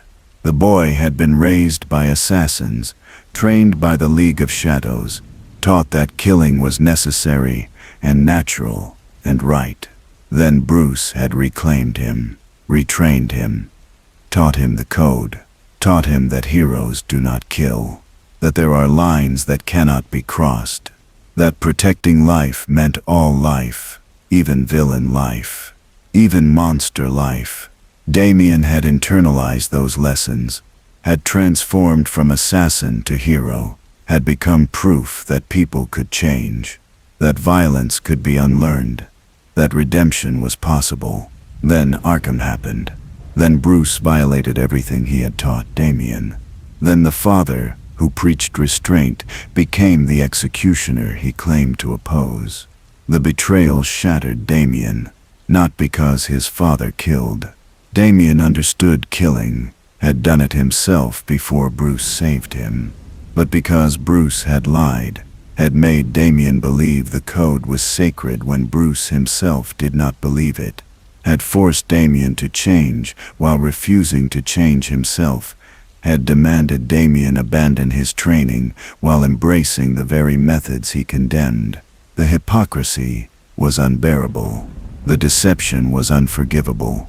Damien left Wayne Manor, left Gotham, returned to his mother, told Talia al Ghul that Bruce Wayne was a fraud, that Batman was a killer, that everything he had been taught was performance, lies designed to control him while Bruce maintained the freedom to do whatever he wanted. Talia listened to her son's anger, listened to his pain, listened to his description of what Bruce had become. She was not surprised, had always known Bruce had the capacity for this, had seen the rage beneath the restraint, had understood that his code was not moral conviction but psychological barrier, a dam holding back an ocean of violence. She had warned Bruce years ago that the dam would break, that restraint was not the same as righteousness, that pretending to be better than the League of Shadows while achieving worse outcomes was self-deception. Bruce had rejected her warnings, had insisted his methods were superior, had claimed moral high ground while criminals escaped and killed and escaped again. Now the dam had broken. Now Bruce was doing what Talia had always done, what Ra's al Ghul had always advocated, eliminating threats permanently. The difference was that Talia had never pretended to be a hero, had never lied about what was necessary, had never demanded others follow codes she herself would abandon when convenient. Damien asked his mother what he should do, asked if he should return to the League, resume his training as an assassin. He accepted that his father's way was correct after all. Talia said no, said that Bruce was not correct, that his methods were effective, but his reasoning was flawed, that killing could be justified, but not the way Bruce justified it. Bruce killed because he wanted to, because he enjoyed the efficiency, because restraint had become burdensome. Those were not good reasons. Those were selfish reasons. Talia killed when necessary to protect larger goals, to serve a vision of world improvement, to achieve outcomes that justified the sacrifice. Bruce killed to make his job easier, to eliminate personal frustration, to satisfy desire disguised as duty. The distinction mattered. The motivation mattered. Bruce had become a killer but not a righteous one, just a tired vigilante who stopped caring about being better. Damien processed this, tried to reconcile his mother's philosophy with his own experience, tried to find his own path between Bruce's hypocrisy and Talia's ruthlessness, tried to determine who he wanted to be now that both his parents had proven flawed. He decided to return to Gotham, not to join Bruce, not to support the killing, but to oppose it, to be the voice of the code Bruce had abandoned, to represent the principles Bruce had taught him, even if Bruce no longer believed them, to prove that someone could maintain restraint even when it was difficult, even when it was inefficient, even when it cost lives, because the alternative was becoming exactly what they fought against, was becoming the monsters they claimed to oppose. Damien would not make that choice, would not abandon the code, would not become his father. He confronted Bruce in the cave, told him he was coming back to Gotham, told him he would operate as Robin again, but he would not participate in executions, would not support the new methods, would actively interfere if Bruce tried to kill in his presence, would be the opposition within the family, would be the conscience Bruce had discarded.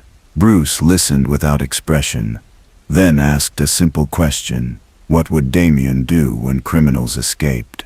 When monsters broke free and killed innocent people? When the system failed again and again and again, would Damien accept responsibility for those deaths?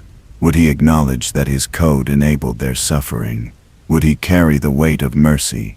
Damien said yes, said he would carry that weight, said it was the price of being better, said that the moment you decide some people deserve to die, you give yourself permission to kill anyone, said the slope was too slippery.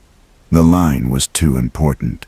The code was the only thing separating heroes from villains. Bruce said the code was an illusion, a comfortable lie heroes told themselves while the world burned. Damien said maybe, but it was a lie worth maintaining, a standard worth upholding, an ideal worth dying for, even if achieving it was impossible, even if maintaining it was costly. The attempt mattered. The struggle mattered. Giving up meant becoming exactly what they fought. They reached an impasse. Bruce would not stop killing. Damien would not support it. But both agreed. Gotham needed protecting. Both agreed the mission mattered more than their disagreement. They established rules. Damien would handle non-lethal operations. Bruce would handle threats he deemed terminal. They would not interfere with each other's methods, would not judge each other's choices, would operate as separate entities under the same symbol. Robin and Batman, hero and executioner, ideal and pragmatism, working parallel rather than together. The compromise satisfied no one. The arrangement was dysfunctional, but it was functional enough. Gotham would have both approaches, both philosophies, both versions of justice. The city could decide which one it preferred. The fragmentation of the Bat family was complete. Dick estranged, Jason enthusiastic, Tim documenting, Barbara complicit, Damien oppositional, Alfred heartbroken. Every member had chosen their position. Every relationship had been redefined. The family that had been built on shared purpose and shared values was now scattered across the moral spectrum, united only by their connection to Gotham, by their inability to abandon the city even as the mission tore them apart. They were broken, divided, dysfunctional, but still fighting, still protecting, still trying to save a city that maybe could not be saved, that maybe did not deserve saving, that maybe needed exactly what Batman had become, a protector without mercy, a guardian without restraint, a dark knight who embraced the darkness completely. Sarah Chen's investigation reached critical mass on December 15th. She published her final comprehensive report, 18 months of evidence, hundreds of pages, thousands of sources, irrefutable proof that the Arkham incident was not an accident, irrefutable proof that Bruce Wayne was involved, irrefutable proof that a massive conspiracy protected the truth.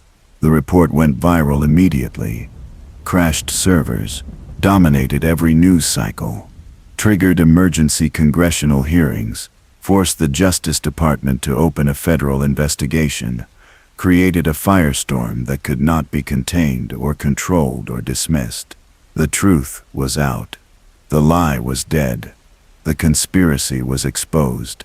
Everything Batman had built was collapsing in real time. Bruce Wayne was summoned to testify before Congress, faced a panel of senators demanding answers, faced cameras broadcasting to millions, faced the moment he had been dreading since that night at Arkham. He could confess, could admit everything, could accept consequences, or he could lie, could maintain the cover story, could dare them to prove what they suspected. He chose the lie, testified under oath that he had no involvement in the Arkham incident beyond his company's standard pharmaceutical contracts, denied any knowledge of wrongdoing, denied any connection to the deaths, denied everything Sarah Chen had proven, committed perjury on national television, added one more crime to the endless list, one more line crossed, one more boundary eliminated. The senators did not believe him. The public did not believe him. But belief was not proof. Suspicion was not conviction. Sarah had connected dots brilliantly, had built a compelling case, but compelling was not conclusive. There were gaps, ambiguities, alternative explanations, enough reasonable doubt that prosecution was impossible, enough uncertainty that Bruce Wayne could hide behind lawyers and money and power. The system he had circumvented to kill criminals now protected him from consequences. The irony was perfect. The injustice was absolute. The monster would escape because the law could not prove what everyone knew was true. Sarah watched the testimony from her apartment, watched Bruce Wayne lie, watched senators fail to break him, watched justice fail again. She had dedicated 18 months to this investigation, had sacrificed her career, had risked her safety, had exposed the truth as completely as possible. And it was not enough, would never be enough, because some people were too powerful to touch, too connected to punish, too essential to sacrifice. Bruce Wayne would walk free. Batman would continue killing. The conspiracy would survive. The truth would be acknowledged but never acted upon. Gotham would keep its Dark Knight, would keep its protector, would accept the price because the alternative was unthinkable. She closed her laptop, looked at the wall of victims, looked at Michael Torres and his daughter, looked at all the people who died so Batman could feel efficient, looked at the faces of the dead and felt crushing defeat. She had failed them, had tried to give them justice, had tried to make their deaths mean something, but Gotham did not want justice. Gotham wanted safety, wanted protection, wanted Batman regardless of the cost, wanted the comfortable lie more than the uncomfortable truth. Sarah understood, hated it, but understood. Some cities were too broken to save. Some truths were too dangerous to accept. Some heroes were too necessary to punish. Gotham was all of those things, would always be all of those things, would never change because change required courage. The city did not possess. The federal investigation collapsed within 3 months, not from lack of evidence but from systematic obstruction at every level. Witnesses recanted testimony. Documents disappeared from secure facilities. Key investigators were reassigned to different cases. The lead prosecutor received a promotion to a judgeship and was replaced by someone less aggressive. Every avenue of inquiry hit walls. Every breakthrough was followed by setbacks. Every step forward was countered by 2 steps back. The investigation was not defeated. It was suffocated. Slowly, deliberately, professionally. Someone with enormous resources and connections was dismantling the case piece by piece. Someone who understood how federal bureaucracy worked. Someone who could apply pressure at precisely the right points to collapse the investigation without appearing to interfere. Bruce Wayne orchestrated the obstruction through layers of intermediaries and shell companies and untraceable payments. Bribed officials who could be bribed. Blackmailed officials who could be blackmailed. Threatened officials who could be threatened. Used every tool in his considerable arsenal to protect himself, not because he feared prison.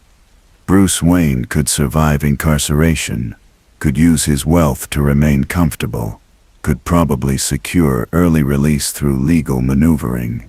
He dismantled the investigation because exposure would end Batman, would prove that Gotham's protector was its greatest criminal, would destroy the symbol that kept the city from complete chaos. The investigation was not about punishing Bruce Wayne. It was about destroying Batman. And Batman was too important to allow that destruction. The methods were ugly, corrupt, everything Bruce claimed to fight against. He became the very thing he had spent 20 years opposing. Became the wealthy elite manipulating justice. Became the powerful interest subverting law. Became the systemic corruption that enabled Gotham's decay. The transformation was complete.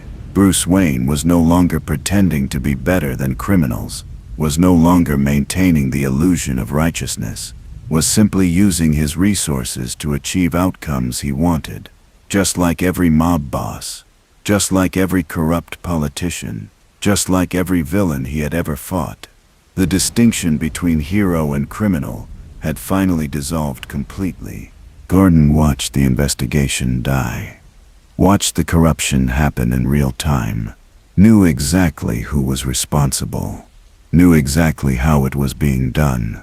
Could have stopped it. Could have provided evidence to federal investigators. Could have testified about what really happened at Arkham. Could have been the witness that made the case unbeatable. But he stayed silent.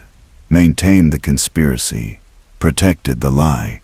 Because he was already complicit. Already dirty, already compromised beyond redemption. Adding his testimony would not save the investigation, would just destroy his own life alongside Batman's, would sacrifice himself for nothing, would leave Gotham without its commissioner, without the one person in GCPD who could still work with Batman.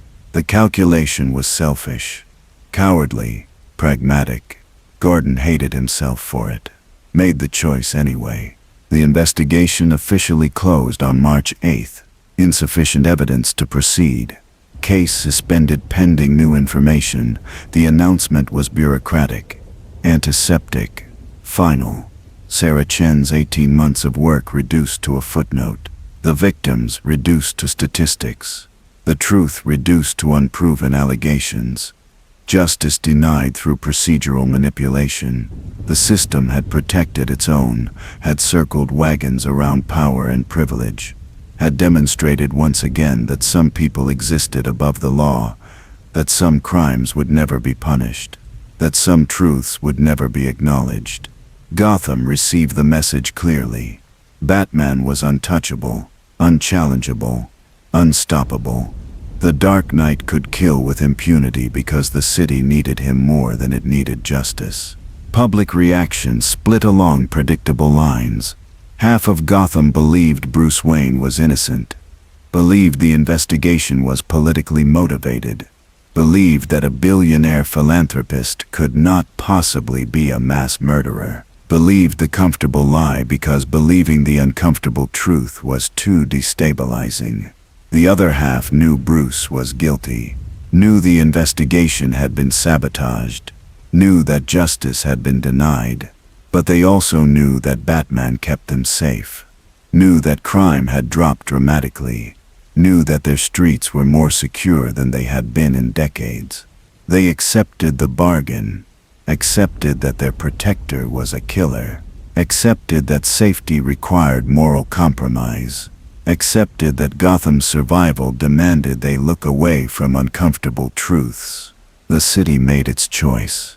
Chose Batman over justice, chose security over morality, chose to be protected by a monster rather than destroyed by chaos. The choice was conscious, deliberate, democratic in the worst way. Gotham had decided collectively that ends justified means, that results mattered more than methods, that being safe was more important than being right. The city's soul had been sold, not stolen, not taken by force, sold willingly, eagerly, gratefully. Gotham had become complicit in its own corruption, had embraced the darkness it claimed to fight, had proven that it deserved exactly the protector it had created. Batman stood on a rooftop the night the investigation closed, looked out over the city he had saved and destroyed, simultaneously saw the lights, saw the people, saw the civilization he protected through methods that civilization condemned, felt nothing. No victory, no relief, no satisfaction, just emptiness. The kind of hollow absence that comes from winning battles while losing yourself. He had defeated the investigation, had protected his secret, had ensured Batman could continue. But the cost was everything he had once believed in, everything he had once been, everything that made Bruce Wayne more than just a weapon aimed at crime. Alfred found him there, hours later, stood beside him in silence. Finally spoke the words that had been building for months, said it was time to stop, time to end this, time to accept that Batman had become the very thing he swore to destroy, that continuing would only deepen the corruption, only accumulate more bodies, only prove that Gotham's salvation was actually its damnation. Alfred begged Bruce to walk away, to retire the cowl, to let someone else protect Gotham, to save what remained of his humanity before it was completely consumed. The plea was heartfelt, desperate, futile. Bruce said he could not stop, said Gotham still needed protection, said the criminals would return the moment Batman disappeared, said he had gone too far to turn back now, said stopping would make everything meaningless, would mean the 73 deaths at Arkham were murder without purpose, would mean the 200 executions since were crimes without justification, would mean he had destroyed himself for nothing.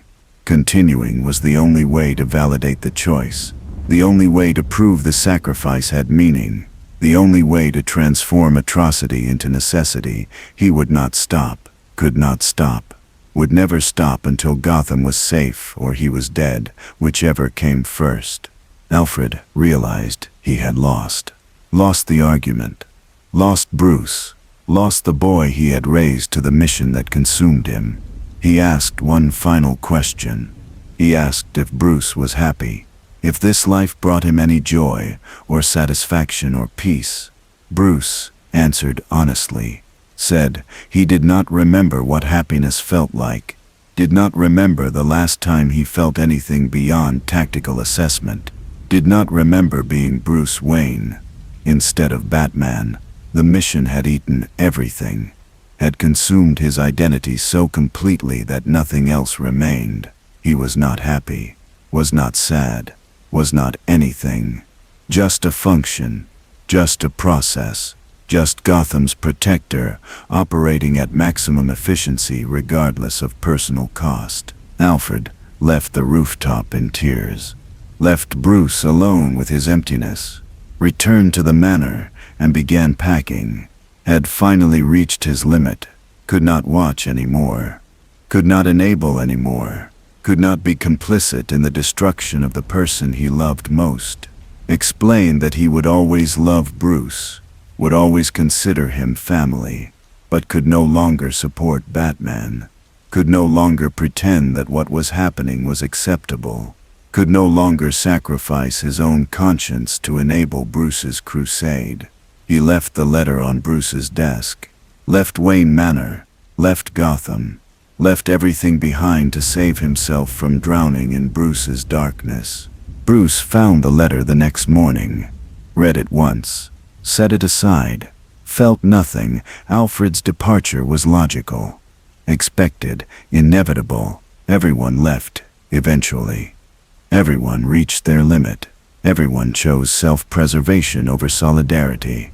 Bruce understood, did not blame Alfred, did not blame anyone who walked away. He was alone now, truly alone. No family, no allies, no one who stood beside him without reservation or documentation or moral distance. Just Batman. Just the mission. Just the endless war against crime fought by a weapon that had forgotten it was once human. The isolation was complete. But isolation was freedom. No one to disappoint, no one to judge, no one to restrain or question or demand justification. Batman could operate at full efficiency without compromise, could make the hard choices without debate, could eliminate threats without anyone trying to stop him. The loneliness was crushing. The freedom was intoxicating. Both things existed simultaneously in the hollow space where Bruce Wayne used to live. He accepted both, embraced both, became both, became the solitary guardian Gotham needed, the monster who protected civilization from other monsters, the darkness that kept worse darkness at bay. Crime continued to drop. Murder rates fell to historic lows. Organized crime collapsed under systematic elimination of leadership. Street violence decreased as criminals learned that Batman no longer arrested, he executed. The fear was absolute, comprehensive, effective. Criminals fled. Gotham, relocated to other cities, chose any destination that did not have a Dark Knight who had stopped pretending to be merciful. The city became safer than it had been in 50 years. Families walked streets at night, without fear. Children played in parks that had been gang territory. Businesses thrived in neighborhoods that had been war zones. Gotham was healing, transforming, becoming the city it had always wanted to be. The cost was invisible to most citizens. They saw the results, saw the improved quality of life, saw that their city was finally safe. They did not see the bodies, did not see the executions, did not see the systematic elimination of anyone Batman deemed a threat. The violence happened in shadows, in alleys, in places civilians never witnessed. The protection was visible, the price was hidden. Gotham celebrated its renaissance, without acknowledging what paid for it, without confronting the truth that their safety was purchased with blood, without admitting that their protector was a serial killer who happened to target criminals. But some people saw, some people knew, some people understood exactly what was happening and tried to stop it. The Justice League had been monitoring Gotham since the investigation closed, had been documenting Batman's activities, had been debating intervention. Superman finally called for action in May, presented evidence of 43 executions in 2 months, demanded the League remove Batman from Gotham, demanded they stop the killing before it spread, before other heroes decided that Batman's methods were correct, before the entire superhero community abandoned their code and became executioners. The League voted. 8 members supported intervention, 6 opposed, 4 abstained. The intervention was authorized. The Justice League would confront Batman, would demand he stop or be stopped, would enforce the code he had abandoned. They came to Gotham on May 23rd. Superman, Wonder Woman, Flash, Green Lantern, Martian Manhunter, 5 of the League's most powerful members, came to talk, came to reason, came to give Batman one final chance to change course. They found him in Crime Alley, the place where Bruce Wayne was born, where his parents died, where everything began. He was standing over a body, a drug dealer who had been selling to elementary school children. The dealer's neck was broken, clean, professional, permanent. Batman was calling for disposal when the League arrived. Superman spoke first, said this had to stop, said Batman had crossed too many lines, said the killing violated everything they stood for, said the League could not allow it to continue. Batman listened without responding, then asked a simple question. What were they going to do? Arrest him? Imprison him? Remove him from Gotham? Superman said yes, said Batman would be taken to a secure facility, would be held until he agreed to stop killing, would be released only when he accepted proper oversight, would never operate independently again. Batman asked what would happen to Gotham, who would protect the city while he was imprisoned. Superman said the League would assign someone, would ensure Gotham remained safe, would prove that heroism without killing was possible. Batman laughed. Actually, laughed. The sound was bitter, hollow, terrifying. He asked if Superman remembered the last time the League tried to protect Gotham, asked if he remembered how long that lasted, asked if he remembered how many people died before they admitted they could not handle the city. Gotham was not Metropolis, was not a place where cheerful optimism and solar-powered strength solved problems. Gotham was diseased, corrupted, broken at fundamental levels. It required a specific kind of protector, someone who understood darkness, someone who could match the city's brutality, someone who would do what was necessary regardless of cost. Superman could not protect Gotham. No League member could. They were too good, too moral, too limited by their codes. Gotham would eat them alive. Wonder Woman stepped forward, drew her sword, said they were not asking for Batman's permission, said he would stand down voluntarily or be forced to stand down, said the League had made their decision. Batman was finished. The killing was over. Batman looked at the 5 heroes surrounding him, calculated odds, calculated outcomes, calculated whether he could win this fight, decided he could not. 5 League members working together could subdue him, could take him down, could end his mission. The tactical assessment was clear. He would lose this confrontation, unless he changed the parameters. Batman activated a dead man's switch, a signal that went out across Gotham.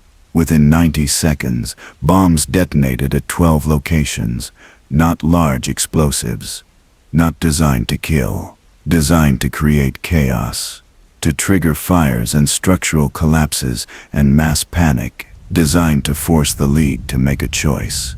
Stop Batman or save civilians, handle the immediate threat or prevent future threats. The League scattered immediately, flew to different locations, began rescue operations, left Batman standing alone in Crime Alley. He had won, not through strength, through understanding that heroes would always choose saving lives over stopping killers, through exploiting the very code they wanted him to follow, through proving that his methods were necessary because theirs were predictable. Superman returned within 10 minutes, found Crime Alley empty. Batman had vanished, disappeared into the city he knew better than anyone. Superman searched for hours, used every sense, every ability, could not find him.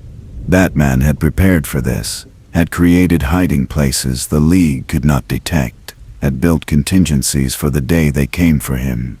He was gone, untouchable, still protecting Gotham, still killing threats, still operating beyond anyone's ability to stop him. The League had failed, had proven they could not control Batman, could not even find Batman when he chose to hide. The intervention was over. The killing would continue. The League's failure sent shockwaves through the superhero community.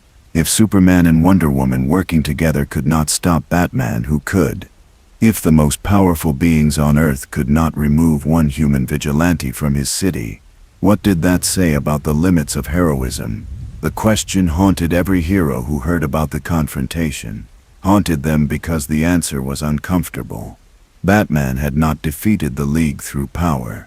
He defeated them through understanding, through knowing that heroes would sacrifice anything to save innocent lives, through weaponizing their morality against them. He had proven that codes were exploitable, that righteousness was weakness, that the willingness to do anything meant beating people who would not do everything.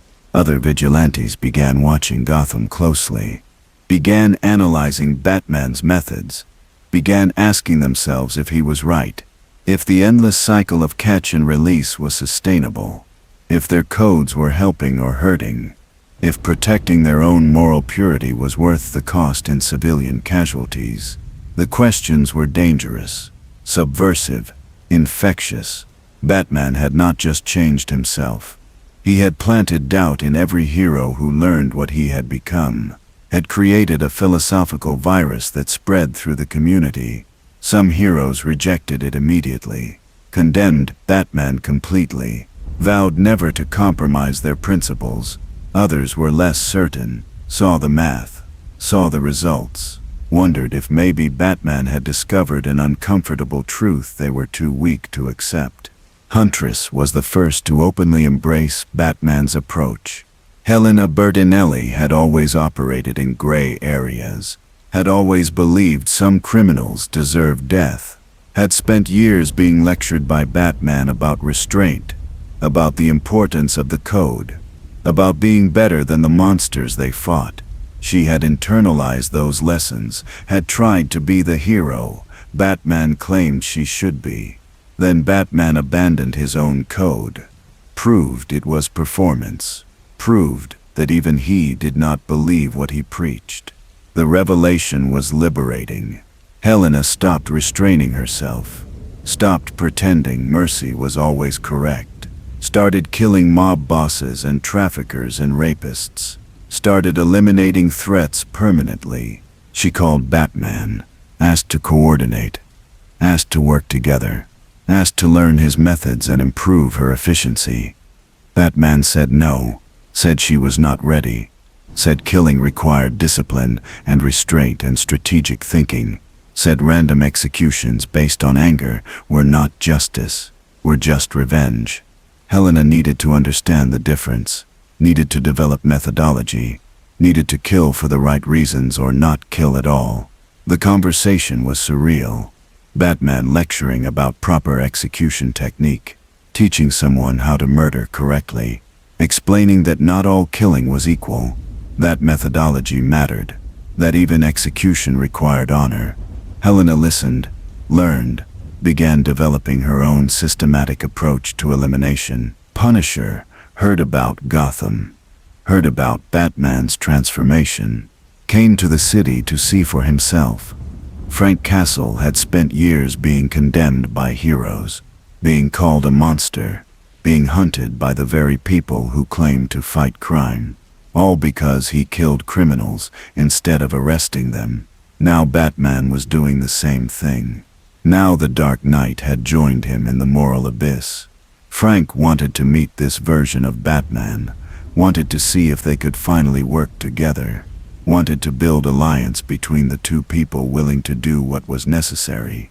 They met in a warehouse in Trick Corner. Punisher laid out his proposal, said they should coordinate, share intelligence, divide territory, create systematic approach to eliminating criminal enterprise across multiple cities, said together they could accomplish what neither could achieve alone, could create lasting change through permanent solutions, could save thousands of lives by taking hundreds. The partnership made sense. The logic was sound. The efficiency would be unprecedented. Batman listened, considered, then declined, said Frank killed indiscriminately, killed based on personal vendetta rather than tactical assessment, killed without understanding larger systemic implications. Batman eliminated specific threats to Gotham's stability. Frank eliminated anyone connected to criminal activity, regardless of context. The distinction mattered. Frank was insulted, said killing was killing, said Batman's rationalizations were no different than his own, said they were both murderers trying to justify atrocity through philosophy. Batman agreed, said yes, they were both killers, but Frank was a soldier fighting an endless war. Batman was a surgeon, removing cancer. Soldiers killed everyone in their path. Surgeons removed only diseased tissue. The methodology created different outcomes, different consequences, different moral weights. Frank's approach created power vacuums that generated more violence. Batman's approach eliminated specific threats while maintaining systemic stability. One was strategic, one was therapeutic. Both involved killing. Only one actually improved the situation. Punisher left Gotham angry, frustrated, disappointed. He had hoped Batman's transformation meant validation, meant proof that his methods were correct. Instead, he found judgment, found another person claiming their murders were justified while his were not.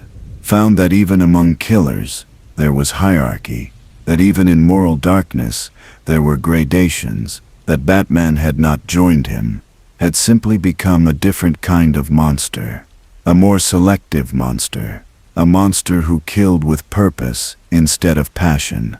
Frank did not know if that was better or worse, did not know if Batman's precision made him more righteous or more dangerous. Returned to New York, with more questions than answers. The philosophical contamination continued spreading. Red Hood expanded his operations, stopped limiting himself to Gotham, started taking contracts in other cities, became an executioner for hire, would eliminate criminal targets for anyone who could prove their target deserved death. Jason Todd had fully embraced his role, had stopped pretending to be a hero, had accepted that he was Batman's weapon, the blade Batman wielded when deniability was required, the gun Batman fired while maintaining clean hands. Jason was happy with this arrangement. Happy to kill, happy to be useful, happy to finally have Bruce's approval after years of condemnation. The relationship was sick, codependent, built on shared monstrosity. But it worked. Father and son united by willingness to murder. Damian watched this partnership with disgust. Watched Jason become everything Damian had been trained to reject. Watched Bruce enable and encourage the transformation. Watched the Bat family become a death cult. He increased his own operations, became more visible, more vocal, more aggressive in opposing lethal methods, saved criminals, Batman targeted, interfered with Jason's contracts, became the counterbalance within the symbol, became the version of Robin who still believed in heroism, who still fought without killing, who still proved that alternatives existed. The conflict with Bruce intensified. Multiple times they nearly came to violence. Multiple times Damian almost quit entirely. But he stayed because someone needed to represent what Batman used to be. Needed to remind Gotham that heroism without killing was possible. The media discovered the split within the Bat family. Discovered that multiple people were operating as Robin with contradictory philosophies. Discovered that Batman and Robin were no longer unified. That Gotham's protectors were fighting each other as much as they fought crime. The revelation created confusion. Citizens did not know which version to support.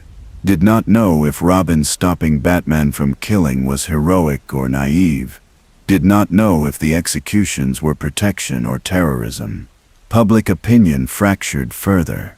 Some supported Batman's lethal efficiency. Others supported Robin's moral restraint. Gotham became a city at war with itself over the soul of its protectors. Tim Drake finished his documentation in July. Created comprehensive database of every Batman kill since Arkham. Every excessive injury, every suspicious death, every sign of crossing lines. 547 deaths in 14 months. All criminals, all violent offenders, all people who arguably deserved punishment. But also all executions, all murders, all violations of law and morality, and the code Batman had once championed. Tim encrypted the files, created multiple backups, stored them in locations across the globe, prepared dead man switches that would release everything if he died suspiciously, built the most comprehensive case against Batman ever assembled. Then he waited for the moment when the evidence would be necessary, when Batman would go too far, when someone would need proof of what Gotham's protector had become. That moment came on August 3rd. Batman killed a teenager, 17 years old, member of a gang, participated in a drive-by shooting that killed 2 people, caught during a robbery attempt, tried to fight Batman, pulled a gun. Batman disarmed him, then broke his neck anyway, killed a minor, killed someone who could have been rehabilitated, killed someone who deserved prison and reform, and second chances, killed a child. The line had finally been crossed. The boundary that separated strategic execution from simple murder had finally been violated. Even criminals who understood Batman's logic were horrified. Even people who supported eliminating threats could not accept killing minors. Tim released everything, posted the full database publicly, every kill, every date, every detail, 548 names, including the 17-year-old boy. complete documentation of Batman's transformation from hero to serial killer. The evidence was overwhelming, undeniable, comprehensive. The media exploded. Every outlet covered the release. Every journalist analyzed the data. Every commentator had opinions. Gotham faced the complete truth, not speculation, not conspiracy theories, documented fact. Their protector had killed 548 people in 14 months, had become exactly what he claimed to fight, had proven that power without accountability inevitably became tyranny. Bruce Wayne's identity as Batman was confirmed in the data. Tim had included that revelation, had connected every kill to Batman and then connected Batman to Bruce Wayne, had exposed the complete conspiracy. The billionaire playboy was the vigilante executioner. The philanthropist was the mass murderer. The symbol of Gotham's hope was the architect of its horror. The revelation shattered what remained of social cohesion. Half the city demanded Bruce's arrest, demanded prosecution, demanded justice for 548 victims. The other half defended him, defended the killings, defended the results, defended their safety over abstract morality. Gotham tore itself apart over whether their protector was savior or monster. Federal authorities moved immediately, issued warrant for Bruce Wayne's arrest, charged him with multiple counts of murder, sent teams to apprehend him, found Wayne Manor empty, found the Batcave abandoned, found that Bruce Wayne had disappeared completely, vanished into the same shadows he had used to hunt criminals. The manhunt became the largest federal operation since 9/11's. Every law enforcement agency searching, every intelligence network activated, every resource deployed to find one man. They found nothing. Bruce Wayne was gone. Batman was gone. Gotham's protector had become Gotham's most wanted fugitive. Crime exploded within weeks. Without Batman, the criminals returned. The ones who had fled came back. The ones who had been terrified became bold. The syndicates rebuilt. The gangs reformed. The chaos resurged with vengeance. Gotham descended into violence worse than before Batman's killing spree. The temporary safety evaporated. The brief peace dissolved. The city learned that Batman's methods had not solved problems but suppressed them. That fear was not the same as reform. That killing criminals did not eliminate crime, just created space for new criminals. The violence escalated beyond what anyone had predicted. Murder rates tripled. Organized crime exploded. Gotham became a war zone. The citizens who had defended Batman faced the consequences, faced the reality that eliminating protector meant eliminating protection, that their safety had been entirely dependent on one man's willingness to kill, that they had traded sustainable justice for temporary security, that they had accepted a bargain that could only last as long as Batman operated. Now he was gone. Now they were vulnerable. Now they faced the chaos they had enabled by accepting his methods. The regret was immediate, profound, useless. The damage was done. The city was burning. The protector was gone. Gotham was paying the price for its moral compromise. Gordon tried to hold the city together, deployed every officer, requested National Guard support, implemented martial law in the worst neighborhoods. Nothing worked. GCPD was overwhelmed. The violence was too widespread, too organized, too aggressive. The criminals knew Batman was gone, knew the fear had been removed, knew they could operate without facing execution. They seized opportunity with both hands. Gotham descended into chaos that made the city's worst days look peaceful. The cost of Batman's absence was measured in bodies, in fires, in screaming. In the collapse of civilization, Superman returned, tried to help, tried to restore order, discovered exactly what Batman had warned him about. Gotham was too dark, too broken, too corrupted for his methods. He could stop individual crimes, could save individual people, could not address the systemic rot that generated endless violence. He was too visible, too restrained, too unwilling to instill the fear that made criminals think twice. He was a hero. Gotham needed a monster. Superman lasted 3 weeks before admitting defeat, before acknowledging that Batman had been right, that Gotham required someone who understood its darkness, someone who could match its brutality, someone who would do what Superman could not. He left the city to burn, left the citizens to suffer, proved that heroism had limits, that some cities could not be saved by people who refused to become villains. Damian tried to fill the void. You remember, and tried to prove that heroism could still work. Lasted longer than Superman, understood Gotham better, fought harder. But he was one person, one teenager against an entire city of organized crime. He could not be everywhere, could not stop everything, could not instill the comprehensive fear that Batman had created. Criminals tested him, learned he would not kill, learned they could survive encounters, learned to treat him as obstacle rather than existential threat. Damian fought brilliantly, courageously, insufficient.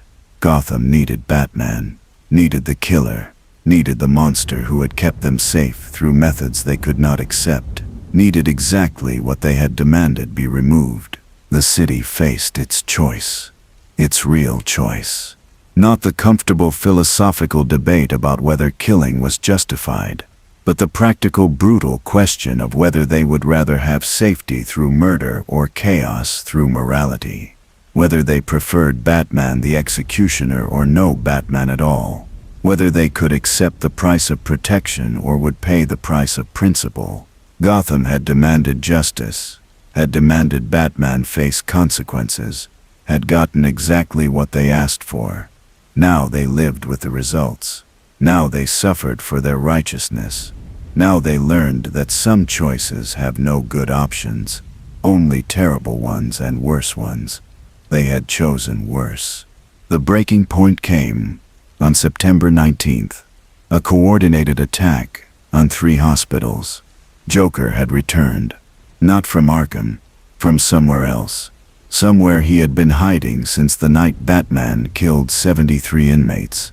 Joker had survived, had escaped before Batman reached his cell, had been watching Gotham tear itself apart over Batman's methods, had been waiting for the perfect moment to prove a point, to demonstrate that killing was not a solution, that Batman's executions had changed nothing, that chaos always returned.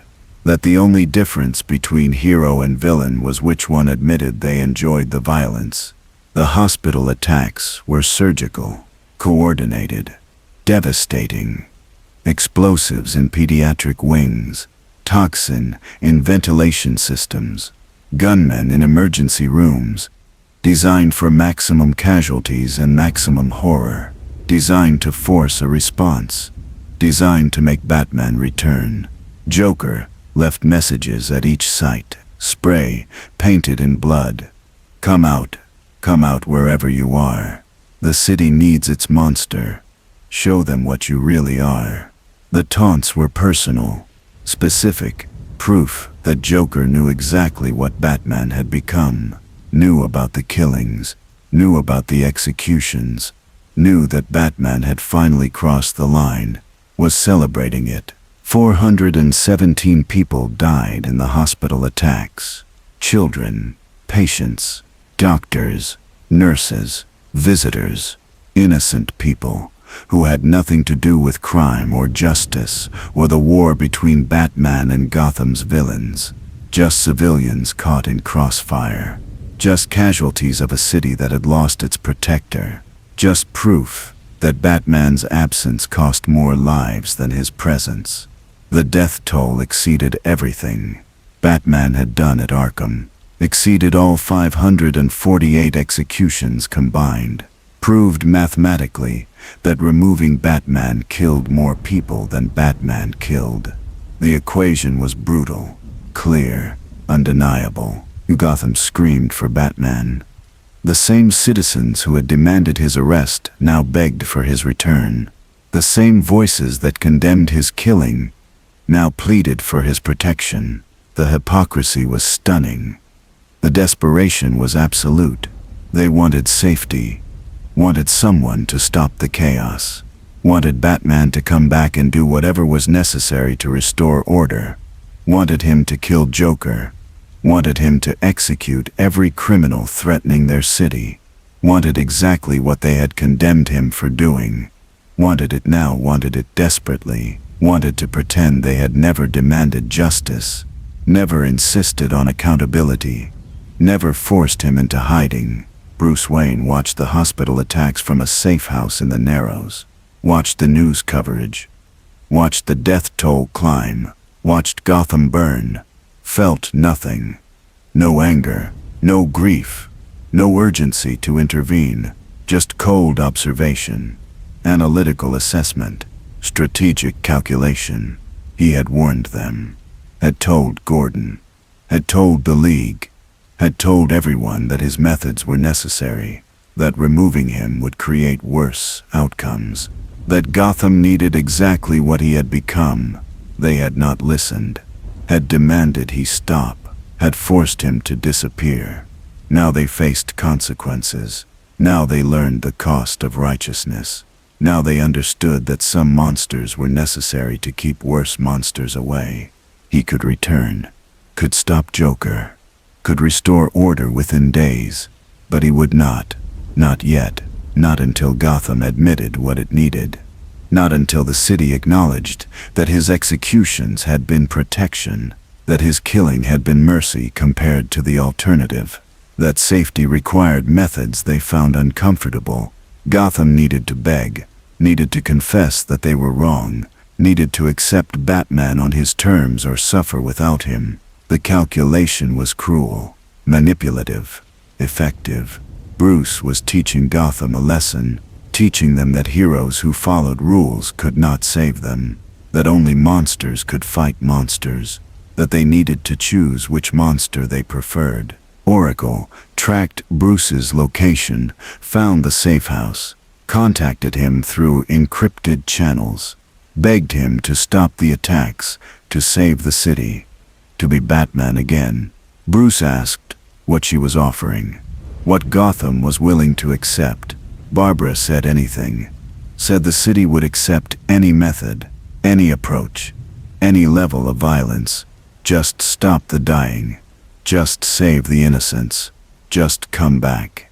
Bruce said that was not enough, said Gotham needed to make it official, needed to grant him immunity, needed to publicly acknowledge that his executions were justified, needed to admit they had been wrong to condemn him, needed to beg. The mayor held an emergency press conference on September 21st, stood before cameras with tears streaming down his face, said that Gotham had made a mistake, that they had been wrong to prosecute Batman, that his methods had been necessary, that the city was offering complete immunity for all past actions, that they were begging him to return, that they needed their Dark Knight regardless of cost. The speech was humiliating, desperate, exactly what Bruce wanted. Gotham had surrendered, had admitted that morality was less important than survival, had confessed that they needed a killer to keep them safe, had given Batman everything he demanded. Batman returned that night, found Joker at the Ace chemical plant, the place where Joker was born, the place where everything between them began. Joker was waiting, sitting on a catwalk, smiling that terrible smile. He congratulated Batman on his transformation, said he always knew Bruce would eventually understand that heroism was performance, that everyone had a breaking point, that the only difference between Batman and Joker was that Joker was honest about enjoying chaos. Batman had finally stopped lying to himself, had finally accepted what he was, a killer, a monster, someone who imposed order through violence, someone exactly like Joker, except Batman pretended his violence was righteous. Batman did not respond to the speech, did not engage with the philosophy, simply approached, simply fought. The battle was brief, efficient, brutal. Batman was not trying to capture Joker, was not trying to restrain him, was trying to kill him, permanently.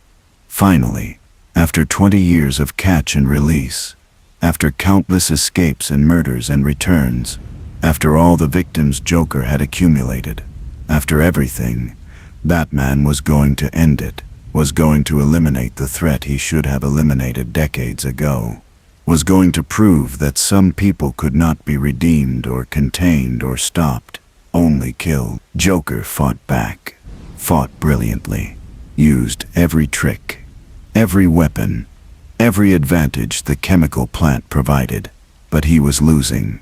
Batman was stronger, faster, more skilled, more determined, more willing to do whatever was necessary.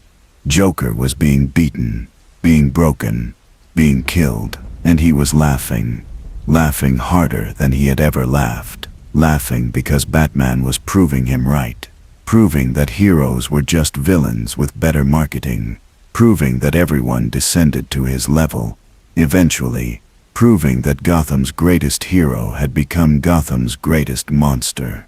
The victory was complete, even in defeat. Joker had won, had broken Batman completely, had transformed him into exactly what Batman swore never to become. Batman's hands closed around Joker's throat, squeezed, felt cartilage compress, felt windpipe collapse, watched Joker's face turn purple, watched the laughter become choking, watched life drain from eyes that had haunted him for 2 decades. This was it. This was the moment. This was the permanent solution. Kill Joker. End the threat. Eliminate the chaos. Save all the future victims. Prove that execution was justice. Prove that his methods worked. Prove that Gotham was right to beg for his return. Squeeze harder. Finish it. End him. Win. Damian appeared. Came out of nowhere. Tackled Batman off the catwalk. He broke his grip on Joker's throat. Fought his own father to save a monster's life. Screamed that this was not justice. That killing Joker made Batman exactly what Joker claimed. That there had to be another way. That heroism meant finding that way. That giving up on the code meant giving up on everything. Damian was desperate, furious, righteous, everything Bruce used to be. Everything Bruce had abandoned, everything that made someone a hero instead of an executioner. Father and son fought while Joker recovered, fought while the chemical plant burned around them, fought while Gotham watched through news helicopters. The battle was brutal, personal, heartbreaking. Bruce was stronger, but Damian was younger. Bruce was skilled, but Damian was desperate. They were matched, equal, locked in combat that neither could win. Locked in a fight that represented everything the Bat family had become. Divided, broken, fighting itself as much as it fought crime. The symbol was destroying itself. The mission was consuming the people who served it. The legend was dying in real time on live television. Joker escaped during the fight. Slipped away while Batman and Robin tore each other apart, disappeared into Gotham's shadows, survived, again, proved that Batman's execution method had failed, that even when he tried to kill permanently, heroism interfered, that his own legacy prevented him from doing what was necessary, that the code he abandoned still haunted him through the people he had trained. Joker was free, would kill again, would escape again, would continue the cycle Batman had tried to break. The failure was complete. The lesson was clear. Batman could not save Gotham from itself. The fight ended when the catwalk collapsed. Bruce and Damian fell 3 stories into chemical vats, were rescued by emergency responders, hospitalized, separated. Damian refused to see Bruce, refused to accept any communication. The split was permanent now, final, Father and son had become enemies. The Bat family was destroyed beyond repair. Everyone had chosen sides. Everyone had drawn lines. Everyone had decided which version of Batman they supported. The symbol meant nothing anymore. Just a costume different people wore while fighting for contradictory philosophies. Just a name that represented division rather than unity. Just a reminder of what Gotham had lost. Bruce recovered in a private facility. Watched news coverage of the aftermath. Watched analysts debate whether his return had been worth it. Watched citizens argue about whether saving them justified his methods. Watched Gotham try to reconcile their need for protection with their disgust at the Protector. The debate would continue forever, would never be resolved, would define Gotham for generations. The city had made its choice, had chosen Batman, had granted immunity, had accepted the executioner. But acceptance was not peace. Understanding was not forgiveness. Gotham would never stop wrestling with what it had become, would never stop questioning whether survival was worth the moral cost. Batman was back. Crime would drop again. Order would be restored. Safety would return. The price was known, accepted, inevitable.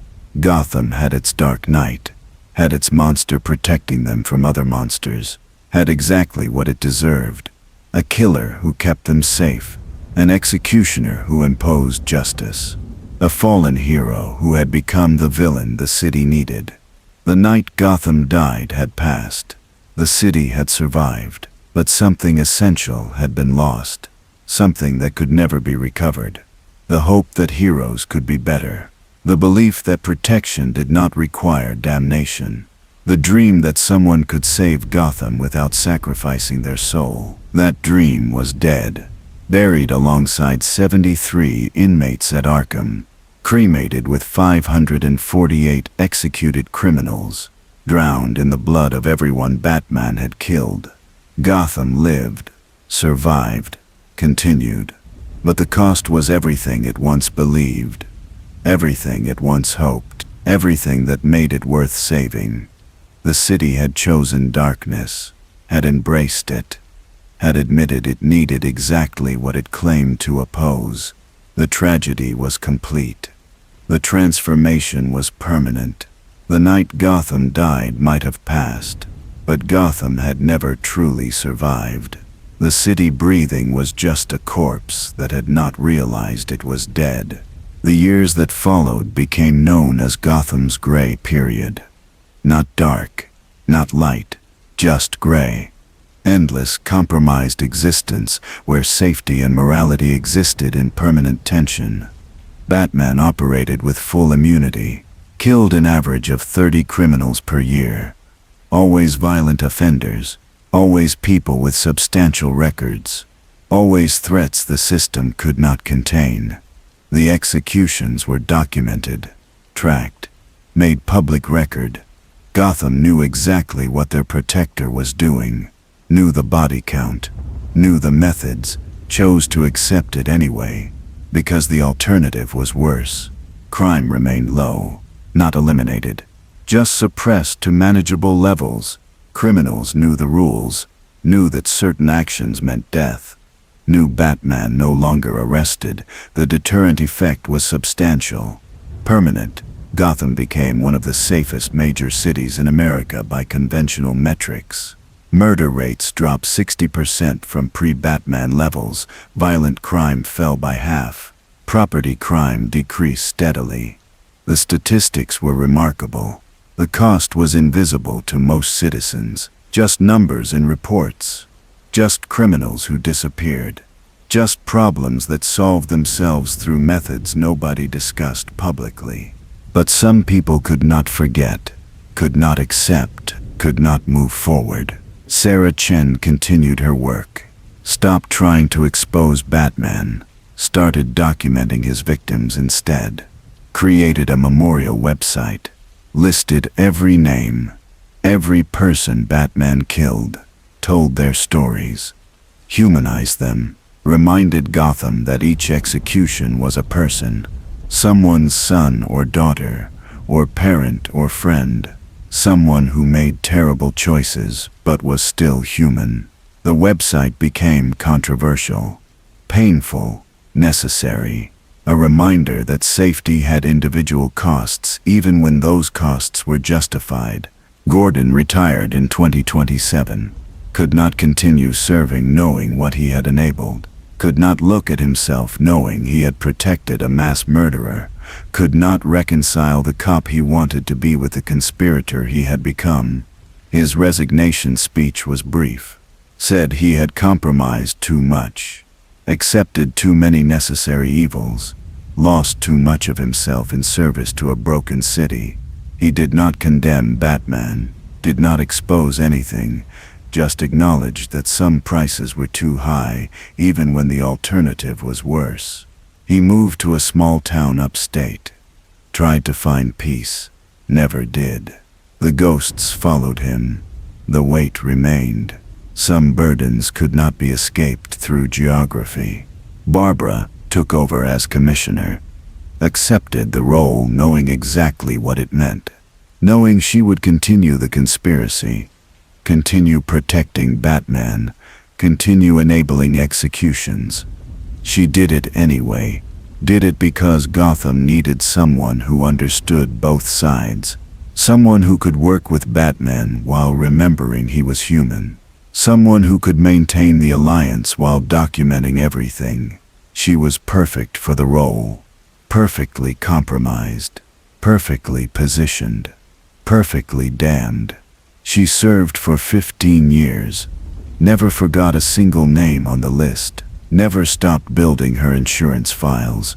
Never stopped preparing for the day when Batman would need to be stopped. Tim Drake disappeared in 2029. Left Gotham without explanation. Some said he went into hiding. Others claimed he joined a monastery. A few whispered he had been eliminated for releasing the database. Nobody knew for certain. Tim had simply vanished. Left behind encrypted files and dead man switches and evidence that would release if he died. Batman never searched for him. Never tried to contact him. Never acknowledged the loss. Tim was gone. The documentation remained. The threat persisted. The insurance against Batman going too far stayed active, even without its creator. Damian continued operating as Robin, became the moral center of Gotham's vigilante community, the conscience that refused to compromise. He saved criminals. Batman targeted, interfered with executions when possible, provided alternative solutions when available, became everything Batman used to represent the hope that heroism without killing was possible, the proof that alternatives existed, the reminder that the code mattered even when it was difficult. He worked alone, apart from Bruce, connected only by the mission they no longer shared. Father and son became strangers who happened to protect the same city through contradictory methods. Jason Todd expanded his operations internationally. Red Hood became a global executioner, worked with intelligence agencies who needed deniability, eliminated targets governments could not touch legally, built a reputation as the most efficient killer in the vigilante community. He was proud of his work, proud of his relationship with Bruce, proud to be the son who understood, who embraced the hard truths, who did not flinch from necessary violence. The relationship with Bruce deepened, became the only real connection Bruce maintained. Father and son united by shared willingness to kill. The bond was sick, functional, everything Bruce had left. And Alfred never returned, remained in England, lived quietly in a cottage he purchased with savings. He followed Gotham news remotely, read about Batman's continued operations, read about the body counts, read about the city that had chosen darkness. He wrote letters to Bruce, never sent them. Letters explaining that he understood, that he forgave, that he loved Bruce, despite everything, that he hoped redemption was still possible. The letters accumulated in a drawer, unsent, unread, Alfred died in 2035.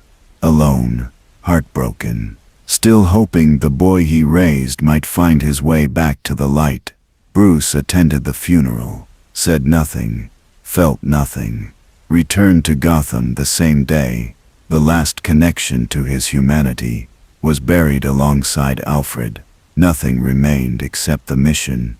The Justice League maintained distance, worked with Batman only when absolutely necessary, treated him as useful asset rather than trusted ally.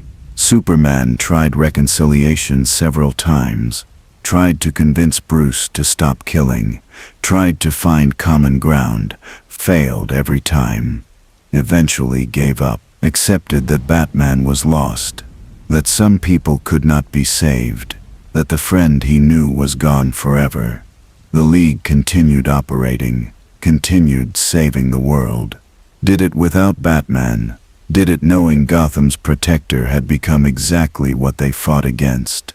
The cognitive dissonance never resolved, just became background noise they learned to ignore. The self changed, became harder, colder, more pragmatic. The citizens who remembered Batman's code died or moved away. New generations grew up knowing only the executioner, knowing only the Batman who killed. They accepted it as normal, expected it as necessary, could not imagine heroism without execution. The cultural shift was profound, permanent. The Gotham had transformed into a city that valued results over righteousness, safety over morality, survival over soul. The change infected everything: politics, business, social norms. The Gotham became a place where ends always justified means, where power determined right, where the strong protected the weak through any method necessary. Other cities watched, some with horror, some with envy, some with consideration. A few began implementing similar approaches. Vigilantes in other cities started killing, started eliminating threats permanently, started copying Batman's methods. The infection spread, the philosophy metastasized. The idea that heroism required execution became mainstream in certain circles. Batman had not just changed Gotham, he had changed the entire paradigm of vigilante justice, had proven that killing worked, that fear was more effective than hope, that monsters could be controlled by worse monsters. The lesson was terrible, effective, irreversible. Bruce Wayne aged. His body broke down from decades of violence. His mind remained sharp, but his body betrayed him. He could not fight like he used to, could not move like he once did, could not be Batman at the same intensity. He adapted, used technology more, relied on intelligence and planning more than physical presence, delegated more operations to Jason, became strategic commander rather than street fighter. The role suited him, allowed him to be more efficient, allowed him to eliminate more threats through coordination than through personal action. The body count continued climbing. The methods became more sophisticated. The executioner evolved. In 2041, Bruce Wayne turned 65, had been Batman for 43 years, had killed over 800 people in that time, had saved countless more through those killings. The math remained favorable. The outcomes remained positive. Gotham remained safe. The cost remained his soul.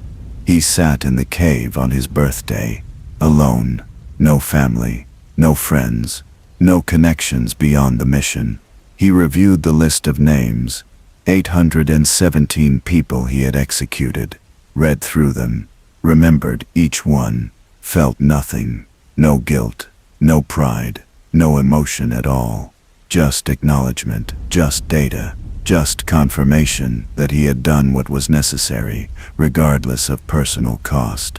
He wondered sometimes if it had been worth it, if the safety justified the sacrifice, if Gotham was better because of his choices, or just different, if he had saved the city or just postponed its inevitable collapse.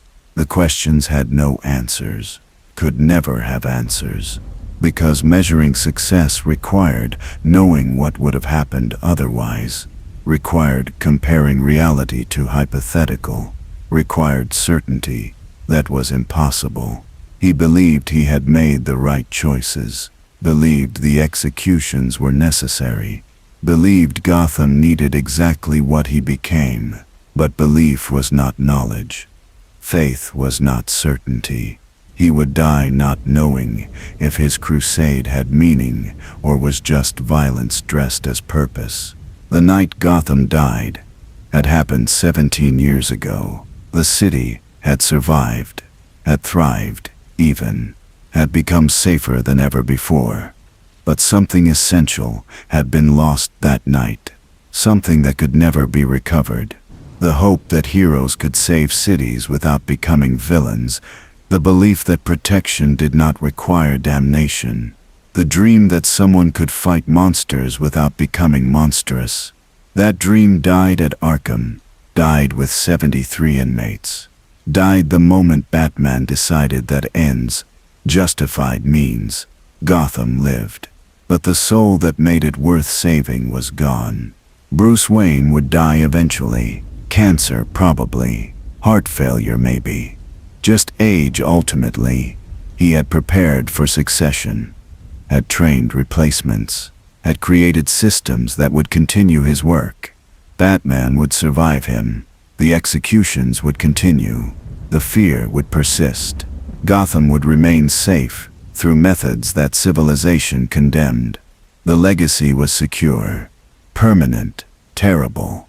He had achieved everything he set out to accomplish, had protected Gotham completely, had eliminated threats systematically, had created lasting change through methods no one else had the courage to employ.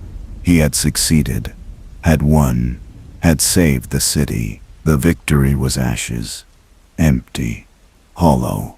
Bruce Wayne had saved Gotham. By sacrificing Bruce Wayne, had protected civilization by abandoning his own humanity, had become the hero Gotham needed by becoming the villain he swore to destroy. The irony was perfect. The tragedy was complete. The night Gotham died, Batman was born. The night Batman killed, Bruce Wayne died. The protector and the protected had destroyed each other in the name of salvation. Gotham survived. Neither Batman nor Bruce Wayne truly did. Just a machine operating in the space where both used to exist. Just a function, serving a purpose. Just darkness, fighting darkness until both were indistinguishable. And Gotham called it heroism, because Gotham had learned to love its monsters, had learned to embrace its darkness, had learned that survival sometimes required becoming exactly what you feared. The city accepted this, celebrated it, built monuments to the Dark Knight who kept them safe through methods they could not acknowledge publicly. Batman was Gotham's greatest hero and greatest shame. The protector they needed and the monster they created. The savior who damned himself to preserve them. The night Gotham died was the night the city learned its darkest truth. That safety required sacrifice. That protection demanded price. That heroes who refused to become villains could not save cities from themselves.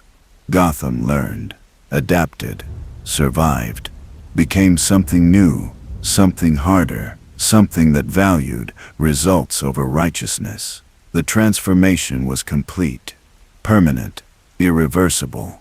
And in the darkness of the Batcave, an old man sat surrounded by the ghosts of 817 people he had killed. Sat with the weight of a city he had saved.